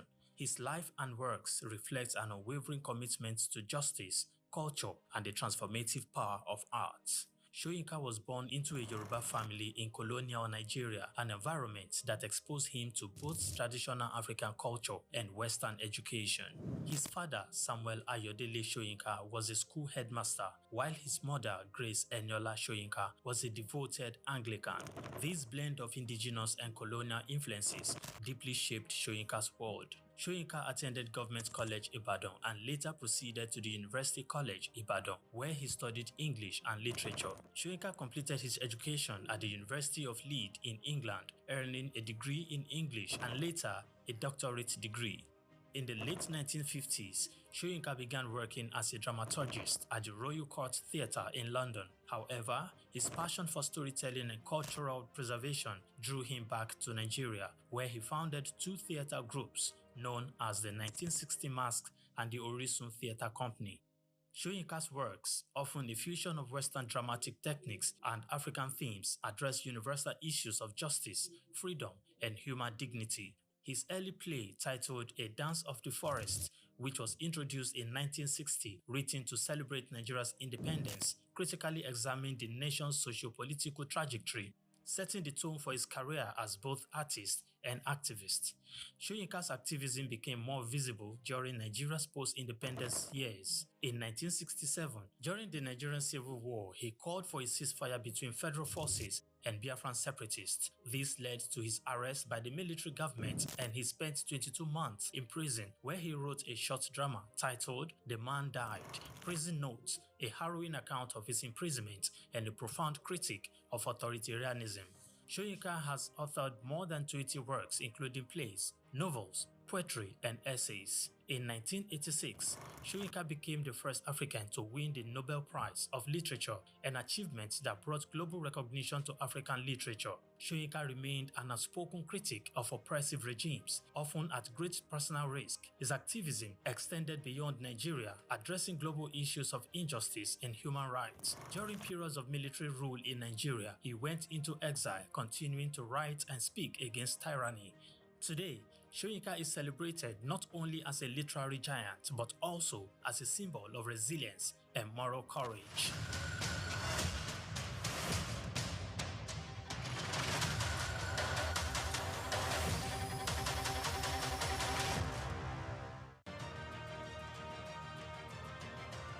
In the heart of West Africa, where the Atlantic Ocean meets vibrant coastlines and cultural richness, lies a country that has long served as a bridge between tradition and modernity. Welcome to the Republic of Senegal. From its diverse languages to distinct cuisines and colorful attire, Senegal mirrors the broader identity of West Africa, a region shaped by history, resilience, and remarkable diversity. But among its neighbors, Senegal stands apart in a unique way. Since gaining independence from France in 1960, it has never experienced a military coup, a rarity in the region and a testament to its stable democratic legacy. Its capital, Dakar, hugs the coastline and is home to nearly a third of the country's population, around 5 million people. Though over 90% of Senegalese identify as Muslim, the nation's first president, Léopold Sédar Senghor, was a Catholic, a poet and philosopher. Senghor played a pivotal role in post-colonial West Africa, founding the Federal Assembly after France's withdrawal. French remains the official language, a legacy of colonization, but it's Wolof, the voice of the streets, that rings loudest in the markets, homes, and music of Senegal. Economically, Senegal thrives on two pillars: peanuts and fish, with nearly 40% of its arable land dedicated to peanut cultivation and its strategic coastal location fueling a robust fishing industry. Agriculture and maritime life shape much of its economy and daily rhythms. Senegal's culinary culture is just as iconic, from fiebondien, the beloved rice and fish dish, to the zesty yassa of marinated chicken or fish flavor tells a story. And in between meals, locals sip on national drinks made from natural sources like boye, the sweet nectar from the baobab fruit. Wander the streets and you will likely spot sheep and goats roaming freely, not as strays, but as symbols. During the Muslim festival at Tabaski, male sheep are offered as spiritual sacrifices, a deeply rooted tradition tied in faith and family. While football reigns across the continent in Senegal, A traditional form of wrestling called lamb shares the spotlight and sometimes steals it. Considered a national sport, lamb draws crowds of over 70,000 during major bouts, with a mix of athleticism, rituals, and roaring support from devoted fans. But Senegal's legacy runs deeper than sport or tradition. It is home to some of Africa's most symbolic landmarks. The Great Mosque of Touba, the largest in Africa, towers over the faithful. The Africa Renaissance Monument in Dakar stands at 49 meters high, Africa's tallest statue. And on Gorée Island, history echoes through the door of no return, the final passage for enslaved Africans during the transatlantic slave trade. Senegal is proudly home to 7 UNESCO World Heritage Sites. From Goré's sorrowful legacy to the rich biodiversity of Djoudj Bird Sanctuary and Niokolo Koba National Park, from the colonial charm of St. Louis Island to the cultural landscapes of Bassari Country, and from the unique Salom Delta to the ancient stone circles of Senegambia, the land is a living museum. Add to that the dazzling pink lake, whose waters shimmer rose-hued during the dry season, and Dakar's revered surfing coastline, and it becomes clear. Senegal is a country of rhythm, resilience, and unmatched beauty. This is Senegal, the doorway to West Africa, where culture, history, and spirit converge to welcome the world. Chiki Okolo, SOUQ News TV.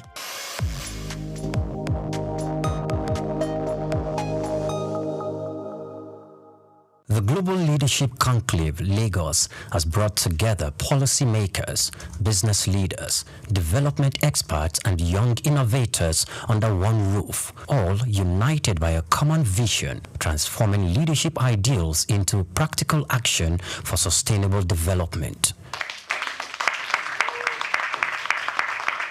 Organized by the Global Lives Transformers Network in partnership with the Nigerian Institute of International Affairs, the event is themed Redefining Leadership for a Sustainable Future. Global Leadership Conclave is all about bringing leaders of diverse sector and field to come together to discuss on leadership in the age of disruption, innovation, resilience, and sustainability. Here we'll come together to discuss on the ever-disruptive world that we're in now, and how leaders can stay resilient, can be innovative, and then build sustainably.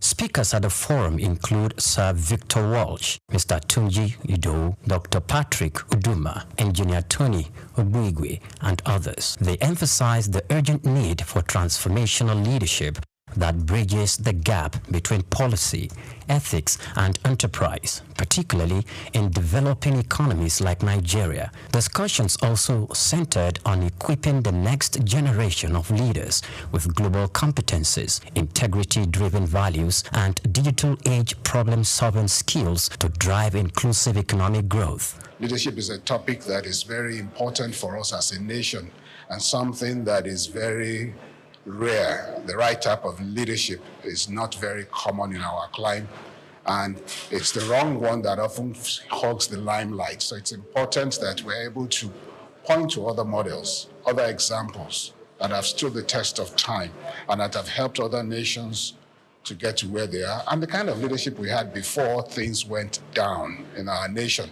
so that people, the young ones, can see alternatives and then they can be reset and redirected on the right path.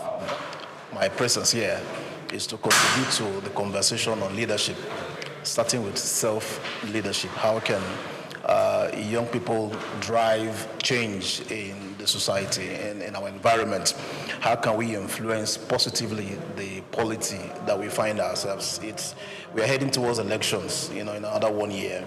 How can we make a significant impact in that system, in that process? The conclave, holding at the Nigerian Institute of International Affairs Auditorium, Kofu Abayomi Street, Victoria Island, features panel sessions, keynote addresses, and networking segments designed to strengthen collaboration between government institutions, private sector players, and civil society actors. Yes, I think that these youth have the most amazing age, because not only have they found mentorship, they've also found role models, because I say that the quality of your mind determines the quality of your life. and the quality of information that they have can revolutionize their life, their family, and the entire nation. Participants said the platform reflects a growing recognition and that effective leadership is the foundation of national progress and international competitiveness. Oyinpriye Krumale, SOUQ News Television.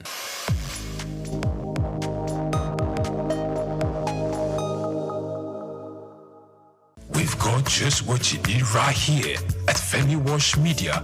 Call it the Midas Touch, and you wouldn't be wrong. Let us record, produce, mix, and master your audio like nobody does. Reach us on our contact today for the best quality job. My name is Becky Elijah. I'm from UBA, so keep watching SOUQ News. Hello, my name is Emmanuel. Keep watching SOUQ News. Esther Ashimi, keep watching SOUQ News. Keep watching SOUQ News. My name is Helen Otongwa. Keep watching SOUQ News. My name is Okoyemi Temiyemi. I am an entertainer. I am representing Egypt, as you can see. So keep watching SOUQ News. Hi, my name is Nenna Okavi. Keep watching SOUQ News. My name is Tom Aldo. Keep watching SOUQ News. I'm Elizabeth from POS Services UBA. Keep watching SOUQ News. Hi, my name is Kelechi Agu. Keep watching SOUQ News. As the world navigates constant change and competing voices, the call for purposeful leadership rings louder. The Scalable Leadership Summit 2025, hosted on the Leadership Channel Consulting platform, wasn't just another conference. It was a clarion call to leaders, seasoned and emerging, to abandon short-lived titles and build the kind of leadership that endures storms, spans generations, and reshapes nations. In a compelling convergence of Africa's top-level thought leaders, entrepreneurs, and organizational trailblazers, the summit issued a bold call for enduring, values-driven leadership. Under the theme, Lead Beyond Limits, Build What Lasts, the convener, Wale Adekola, emphasized that this event is not for applause. It was engineered for lasting impact. We're talking about leaders who are going to represent leadership, who are going to become leadership ambassadors. And that is why we are launching Scalable Niger today. So Scalable Niger for us is not just a slogan. It's something that we want to see happening in every community in Nigeria, because today every participant is going to go home with three powerful frameworks. And for these frameworks, we have the first one is the Scalable Leadership Framework. The second one is ADAPT. ADAPT model is a sustainable change system that it can use to transform any system within the organization, of course, and across institutions. In Nigeria, of course, and across Africa. So these are proven and tested frameworks that we have studied, we have applied, for the past 10 years. And now we want to see all these frameworks applied in Nigerian institutions and, of course, organizations. The summit delivered a rich blend of keynote insights and fire chat dialogues, featuring voices like Adeyemi Olayiwole, Niyi Adesanya, Tara Fela Durotoye, Honorable Adewumi Adeyemi, Professor Abraham Oshinobi, and Dr. Smith Bam, among others. The experience was further deepened by stirring spoken words, performances, and inspirational music, not merely to share leadership principles, but to ignite a deeper commitment to legacy-driven leadership in a world that is constantly evolving. Kicking off the summit was leadership strategist and keynote speaker Odeyemi Olayiwole, who emphasized the power of learning from experience. His message challenged attendees to go beyond information and seek transformation through mentorship, experience sharing, and tested wisdom. The cheapest way to succeed in anything is to learn from someone who has succeeded in that thing. Not someone that knows about the thing alone, but someone who has been able to acquire the information and translate it to application and have results to show. And so that's why many years, in 1996, when I knew that my assignment was in the leadership space, one of the first questions I asked is, who is doing what I want to do? And who is the best at what I do? Every year I pick 3 case studies. A country, a company, and a corporate leader. Every single year. And I dissect them to find out what is the secret, because success needs clues. The secret of men are in their stories.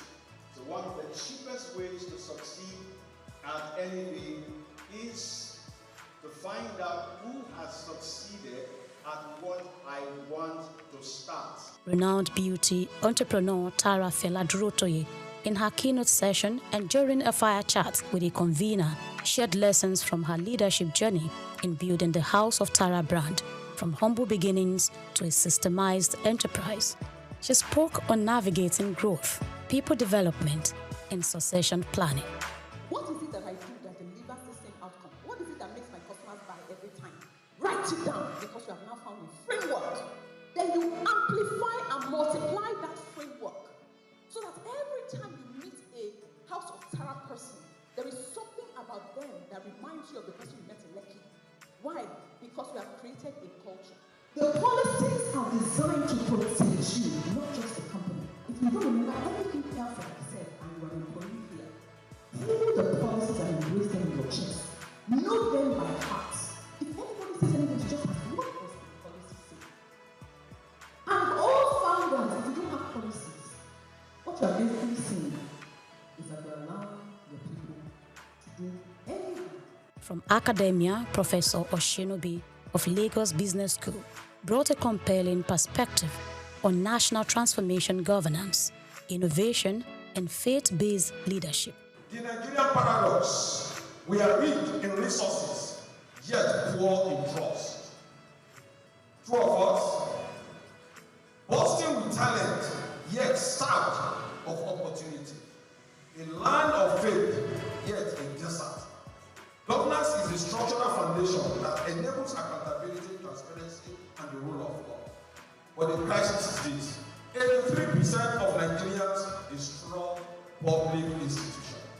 True or true? That is the basis of our problem in this country. Trust deficits. The summit was not all talk. It was also artfully immersive, as Esosia Wilson rendered soul-lifting inspirational songs, creating moments of reflection between sessions.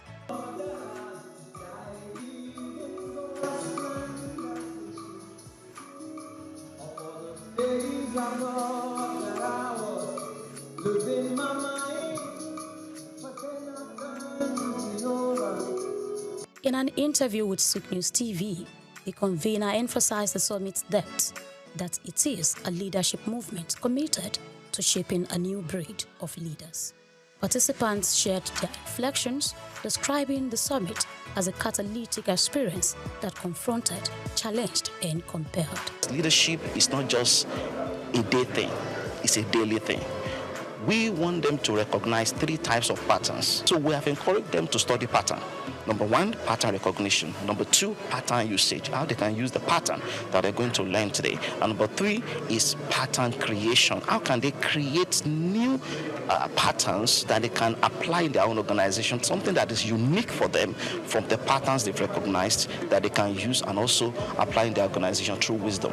Some people just wish to scale, but you need to be able to have a system that enables you to scale. So that's basically what I think the frameworks will do. And then from each of the speakers, so they are all coming from different, some are from the academia, the business world, which I believe that convergence will actually help to give a better knowledge and sensitization about what true scalability in business and in leadership basically is. The second session talked about the need for leaders to appreciate their team members, and it was quite emotional when we saw 2 or 3 people shed tears of joy when they got messages from their team leaders. So for us as team leaders, we need to be very deliberate. And even the case study we did, Deep Sea, it talks about the need for us to be very deliberate. We need to know our team members. We need to know what's happening with them. And we need to leverage their strengths. Everything rises and falls on leadership. If the leader gets it right, it trickles down to those at the middle level, at the lower level. So it's important to get it right from the root so that the fruits are good. I do a lot of case studies. So you study what has worked, what has not worked. And through my research, preparing for this summit, I discovered that we're talking about starting, scaling, and sustaining businesses. So let's study systems that have worked for up to 1,000 years and more. And I found out that they are driven around community, which is people. Everything should be about people. Listen to them, love them, then you can lead them more effectively. And when people's hearts are touched, they work better with their hands, with their head, and with their feet. Because I work with people, I understand how powerful people can be, and the biggest asset any organization has is not infrastructure, it's its people. And if you understand that your people are your assets, you will invest in your people. But if you don't understand it, if you don't share that philosophy, you're going to abuse your people, you're going to misuse your people. So for me, it's something I've been living for 20 years, and so it's just natural. You need to love the people you want to lead by having what we call the emotional intelligence, social intelligence. Both go hand in hand, and you need them for leadership. And lastly, for leadership is also about listening. For you to influence one, you need to listen to your environment in order to act accordingly. We have looked at how to scale our leadership potential, and also sustain it. It's not enough to just start, but we will start, we will scale, and then we'll sustain it. It's something that should be a legacy, something that should live beyond us. Right now, we are talking about impact, the impact that the structures and the systems that we are putting in place will have on our society, on our community. So leadership is beyond just us. It's about impact, it's about sustainability, and it's about the value that we are creating for our society. To a large extent, I try to tell people that you can be anything you want to be. Because you've been placed here to lead, you've been placed here to be at the forefront. And for you to be at the forefront, that means you need to understand what leadership means.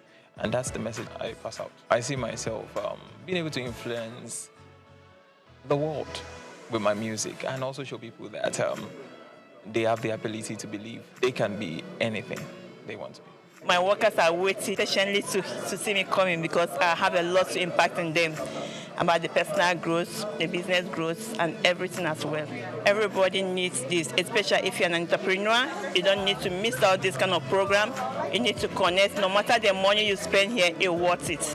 With resounding voices across academia, enterprise, ministry, and the creative arts, the message was unified. Leadership that scales must be intentional, people-focused, and purpose-driven. Grace Komolafe, SOUQ News TV.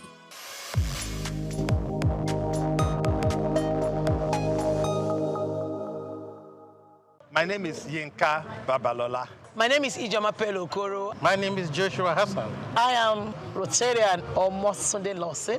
It's Ife Yunwarita Ejeze. My friends call me Ife. My name is Rotarian Lola Dare. I'm inviting you to keep watching SOUQ News. It's the right station to tune to. I like SOUQ News. SOUQ News is good. I want to charge you all to listen to SOUQ News, watch the news. You can have unlimited news, first time. Find SOUQ News. Be with SOUQ News. Never switch off. You are better for it. SOUQ News is the real thing. Listen to their coverage, and you'll be glad you did. Turn to your YouTube, turn to your Instagram, turn to all your digital channels, and look for SOUQ News. Keep watching. Keep watching. Please, guys, keep watching SOUQ News.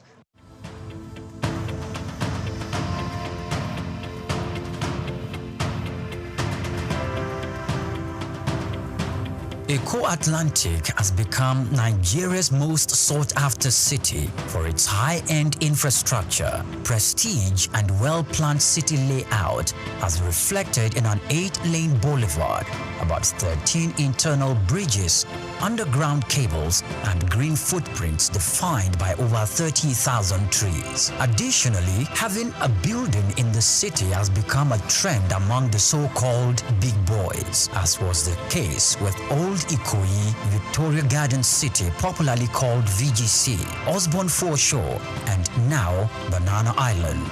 In this special report, Bayo Olaoye states that this talk of I belong and the prestige mentality has also spread to the big firms. Before now, Kingsway and Ozumba Mbadi were used to say that Victoria Island were the go-to locations for high-rise office buildings. These locations are home to iconic developments such as Kingsway Towers, Heritage Palace, Fanfare Towers, the Wings and the Waves, among others, making them Nigeria's equivalent of Silicon Valley.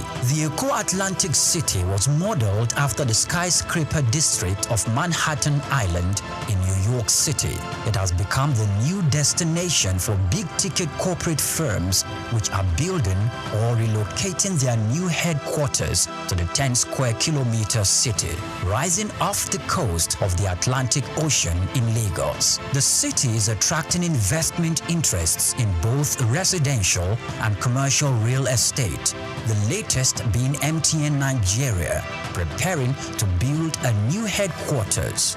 MTN is coming on the heels of First Bank, which recently turned the turf to build a 40-floor corporate head office, making the city's most iconic development so far. Prior to this courageous and ambitious entry into Eco City by MTN, First Bank, Dangote Group, and the Embassy of the United States of America have taken positions there, developing a new head office and a diplomatic facility respectively. Much earlier, a co-development company had occupied the city as the developer of the Azuri Towers, offering both residential and commercial facilities for high clients and corporate bodies. Arcland Property Investment and Oak Homes are also in the city, developing A&A towers simultaneously. These are the residential developments that will be standing on the 22nd floor and the 33rd floors respectively. Other developments are the Pan-African Towers by Periwinkle Residences, Eco Pearl with Champagne Tower and Eco Pearl Black Tower, Amni Towers and Ani International Petroleum Development Company, and Louisville Towers by Total Energy Staff Cooperative and Multipurpose Society. Louisville will comprise 300 residential homes spread between 2 towers, a world-class sporting center and a club, retail outlets and other facilities. It is designed to employ modern technology to achieve smart living and high standards. Eco-Atlantic is an exclusive luxury city with superior infrastructure that appeals to the kind of investors we have seen in the city so far.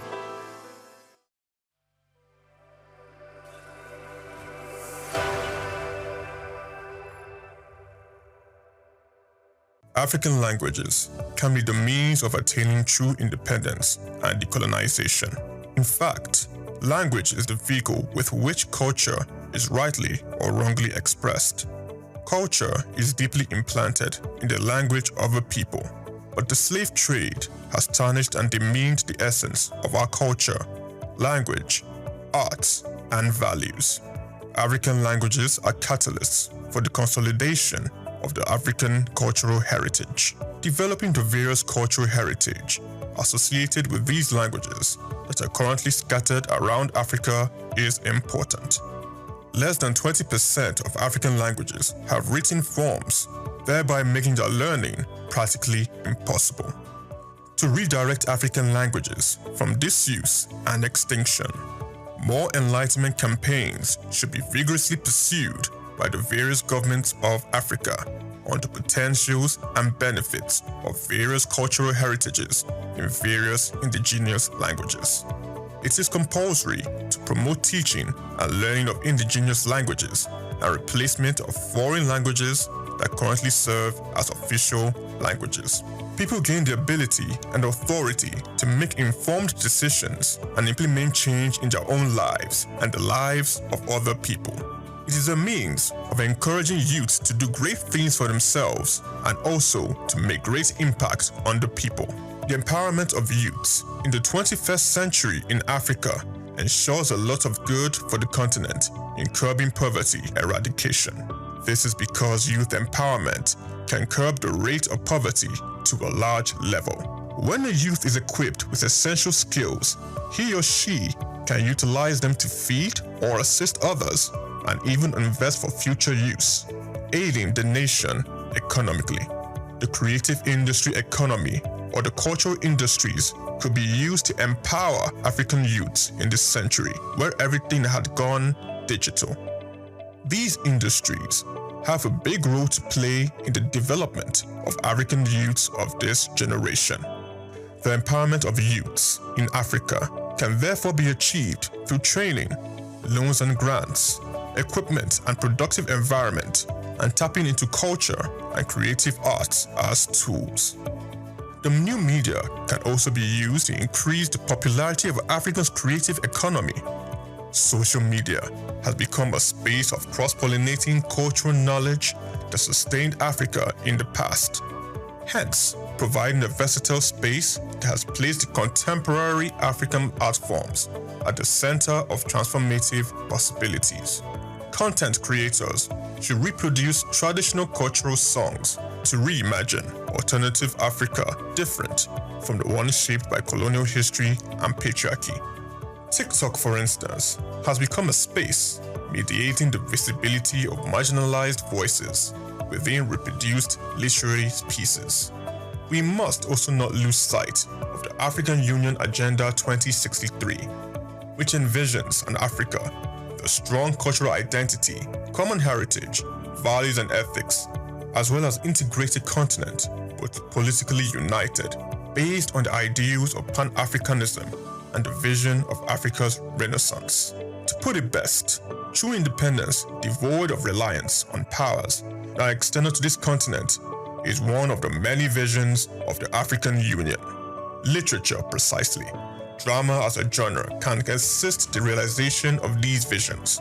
African nations should be encouraged to make concrete pronouncements on the need to use the various indigenous languages for official purpose. In addition, governments at the various levels in Africa should set aside funds that can be used for research purposes by educational and cultural institutions within the African continent. With this research, more of this cultural heritage will be developed. We should also shift attention to exploring the possibilities of utilizing creative and cultural industries as tools of African youth's empowerment in the 21st century.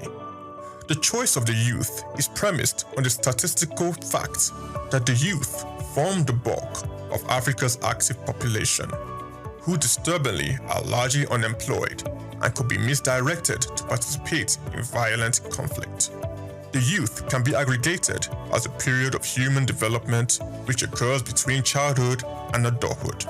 Adopting the creative industry as empowerment, the onus is for policy implementation experts, non-governmental organizations, governmental agencies and regional and continental bodies to reference academic resources to policies that will frog-lift African cultural endowments to global reckoning. For a revival and for the Africa we want on Agenda 2063 to be realized, relevant mental conditioning, taking responsibility of actions, the development of brilliant insights, and anchoring a psychology of winning are essential. Chike Okolo, reporting for SOUQ News.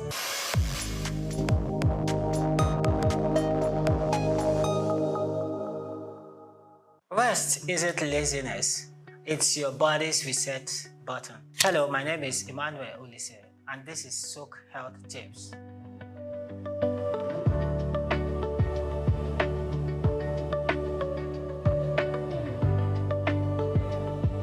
Today, let's discuss one of the most underrated health boosters, sleep. You can eat right and exercise daily, but without good sleep, your body never truly recovers. Number 1, sleep is cellular repair. During deep sleep, your body heals, builds muscles, and restores energy. It's also when your brain clears out toxins and strengthens memory. 2, stick to a schedule. Go to bed and wake up at the same time every day, even on weekends. Your body thrives on rhythm. 3, create a sleep sanctuary. Dim lights, cool temperature, and 0 screens before bed.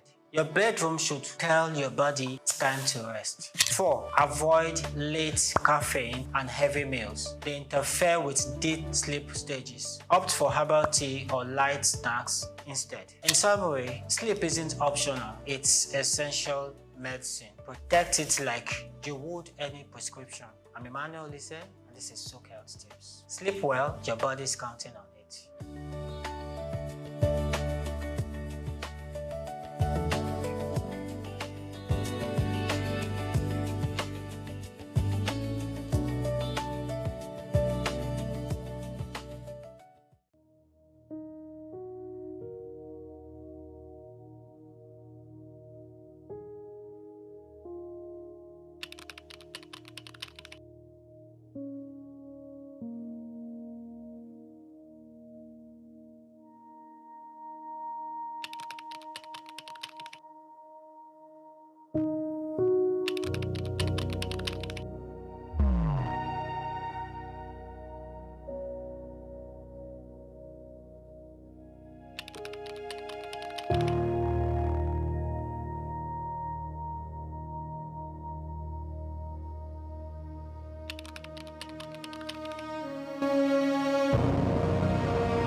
Welcome to Cash Crafts, the show that turns your skills and ideas into serious income. Whether you're just getting started or you're already in the business, we'll bring you practical tips, fresh opportunities, and real stories to help you grow, literally and financially.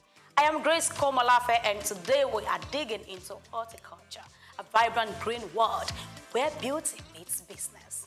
Ask me why horticulture, and I will give you a mind-blowing answer. So here is it. Horticulture isn't just about flowers. It's food, income, wellness, and sustainability rolled into one. From fresh fruits to ornamental plants, it boosts nutrition, urban design, environmental health, and jobs. With climate concerns rising and food needs increasing, horticulture is fast becoming the new oil. But where is the cash? Let's break it down. 7 green paths to profit, and I take it from 1. Plant nursery. Raise and sell seedlings, ornamental trees, herbs, shrubs. From balcony plants to estate palms, people pay to green their spaces. And 2, landscaping. Design and maintain outdoor spaces for homes, estates, offices. Think aesthetics plus recurring contracts. And 3, garden maintenance.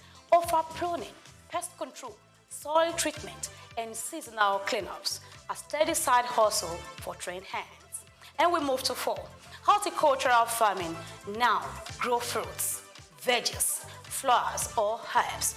Go organic, go premium. Target hotels, health stores, and home markets. And we move to 5, consulting. Breed new plants, varieties, advise firms, or supply rare seeds. If you are skilled, your knowledge becomes a product. And we move to 6, product marketing. Sell fertilizers, potting soils, seeds, tools, and even ready-to-use grow kits. Offline or online, green goods move. Tip number 7, training or education. You can host workshops, classes, or start a YouTube channel. Gardeners, enthusiasts, and students are hungry to learn. Now, whichever paths you choose, start with research. Visit local horticultural centers. Understand what grows in your region. Learn from experts. Your first harvest may not bring millions, but with time, this business roots deep. Remember, success in horticulture isn't only about soil, it's about strategy. So here is your takeaways. In a world choking on stress, pollution, and processed food, green is gold. Horticulture is low entry, high potential, and if done right, it fits both the body and the bank account. So, what number are you reaching for on our list of 7? All right, that's it for today on Cash Craft. Until next time, I am Grace Komolafe, helping you plant ideas that pay right here on Cash Craft.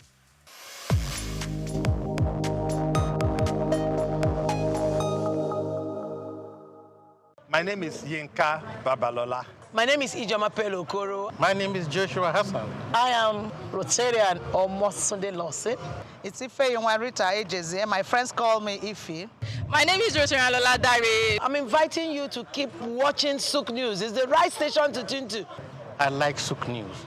SOUQ News is good. I want to charge you all to listen to SOUQ News, watch the news. You can have unlimited news, first time. Find SOUQ News.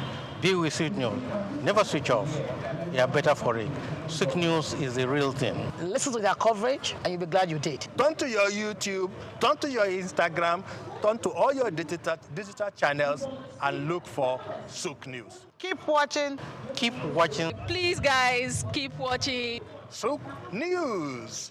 Rising demand for healthy proteins, snail-based cosmetics, and export opportunities have driven a surge in Nigeria's snail farming industry, far outpacing local production and opening a significant gap for investors to fill.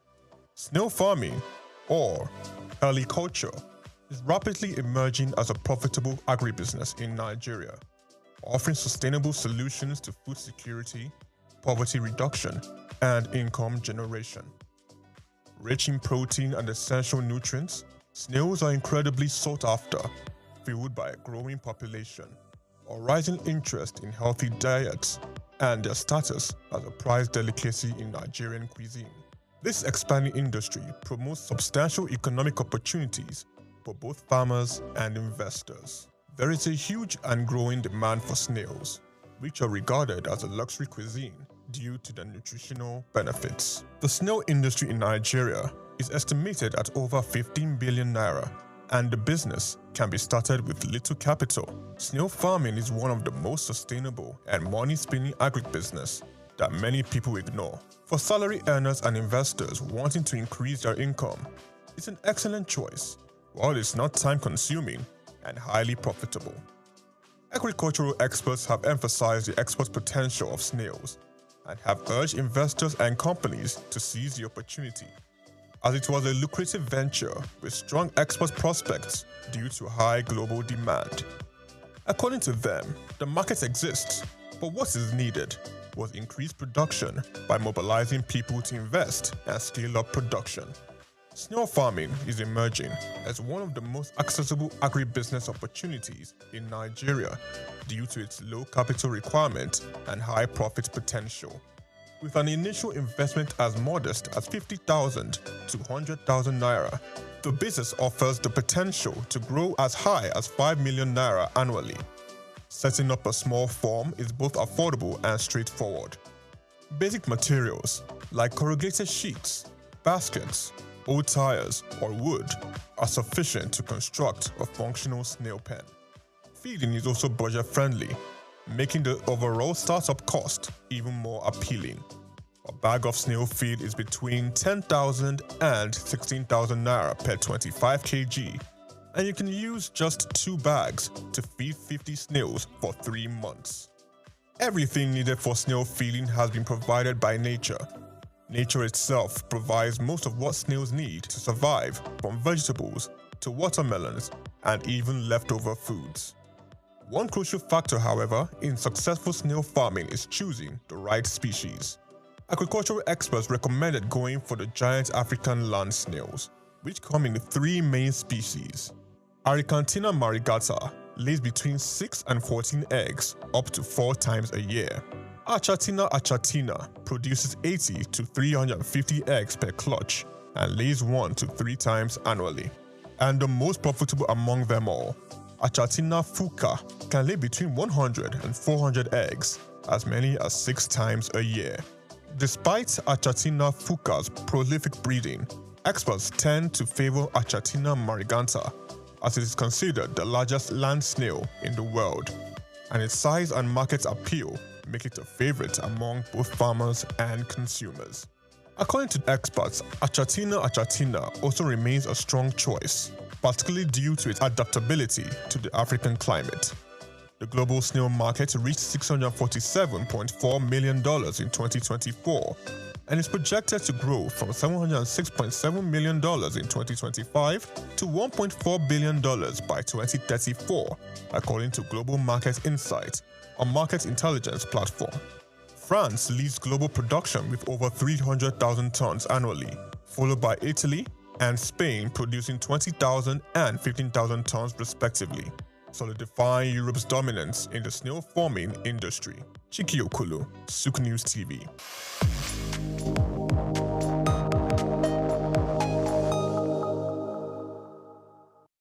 The journey of exploring Africa's uniqueness and spotlighting the continent's powerful stories and promises remains in our heart. And today we unfold one of that story that shapes Africa's soul. Central African Republic, otherwise known as CAR, is the heart of the continent, a land rich in natural wealth, yet often misunderstood. Bounded by 6 neighbors and situated in the very center of Africa, the Central African Republic is landlocked, but far from landlocked in spirit. It is a country of vast green savannas, dense tropical forest, rich wildlife, and river systems that feed both its land and identity. From the Ubangi River in the south to the fringes of the Saharan zone in the north, the CAR holds some of the continent's most ecologically vital and untouched terrain. But beyond the land lies the story of its people, diverse, resilient, and culturally vibrant. The Central African Republic is home to more than 80 ethnic groups, including the Baya, Banda, Mangia, and Sara, each with its own language, dance, craftsmanship, and oral traditions that have been passed down for centuries. Despite a history marked by conflict and political fragility, the spirit of community and cultural pride runs deep. At the heart of CAR's economy is natural wealth. Gold, diamonds, timber, and uranium lie beneath its soil. However, the paradox of abundance is real.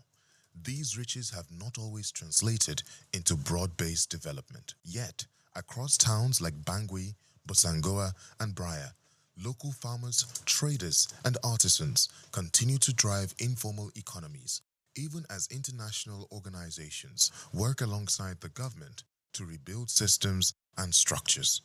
Hope also beats through the arts. CAR's vibrant music and storytelling traditions are rich with wisdom and resistance. From traditional percussion ensembles to modern gospel and Afrobeat, Central Africans use rhythm and voice not only to entertain, but to educate, heal, and unify. The Sanga Trinational Forest, a UNESCO World Heritage Site shared with Congo and Cameroon, is one of the last strongholds of forest elephants and lowland gorillas, a reminder of CAR's role in Africa's environmental balance. Conservation efforts led by local communities are emerging as models for inclusive sustainability. Of course, the Central African Republic still wrestles with serious challenges, including instability, infrastructure gaps, and displaced communities. But across these trials, a quiet resurgence is unfolding. Investments in education, local peace building, women's cooperatives, and agro-processing industries are gradually reshaping narratives from one of crisis to one of courage and capacity. To know the Central African Republic is to understand that even in the most tested territories, Africa's heart continues to beat, strong, steady, and full of promise. This is the uniqueness of Africa. I am Moyosore Adebi for SOUQ News TV.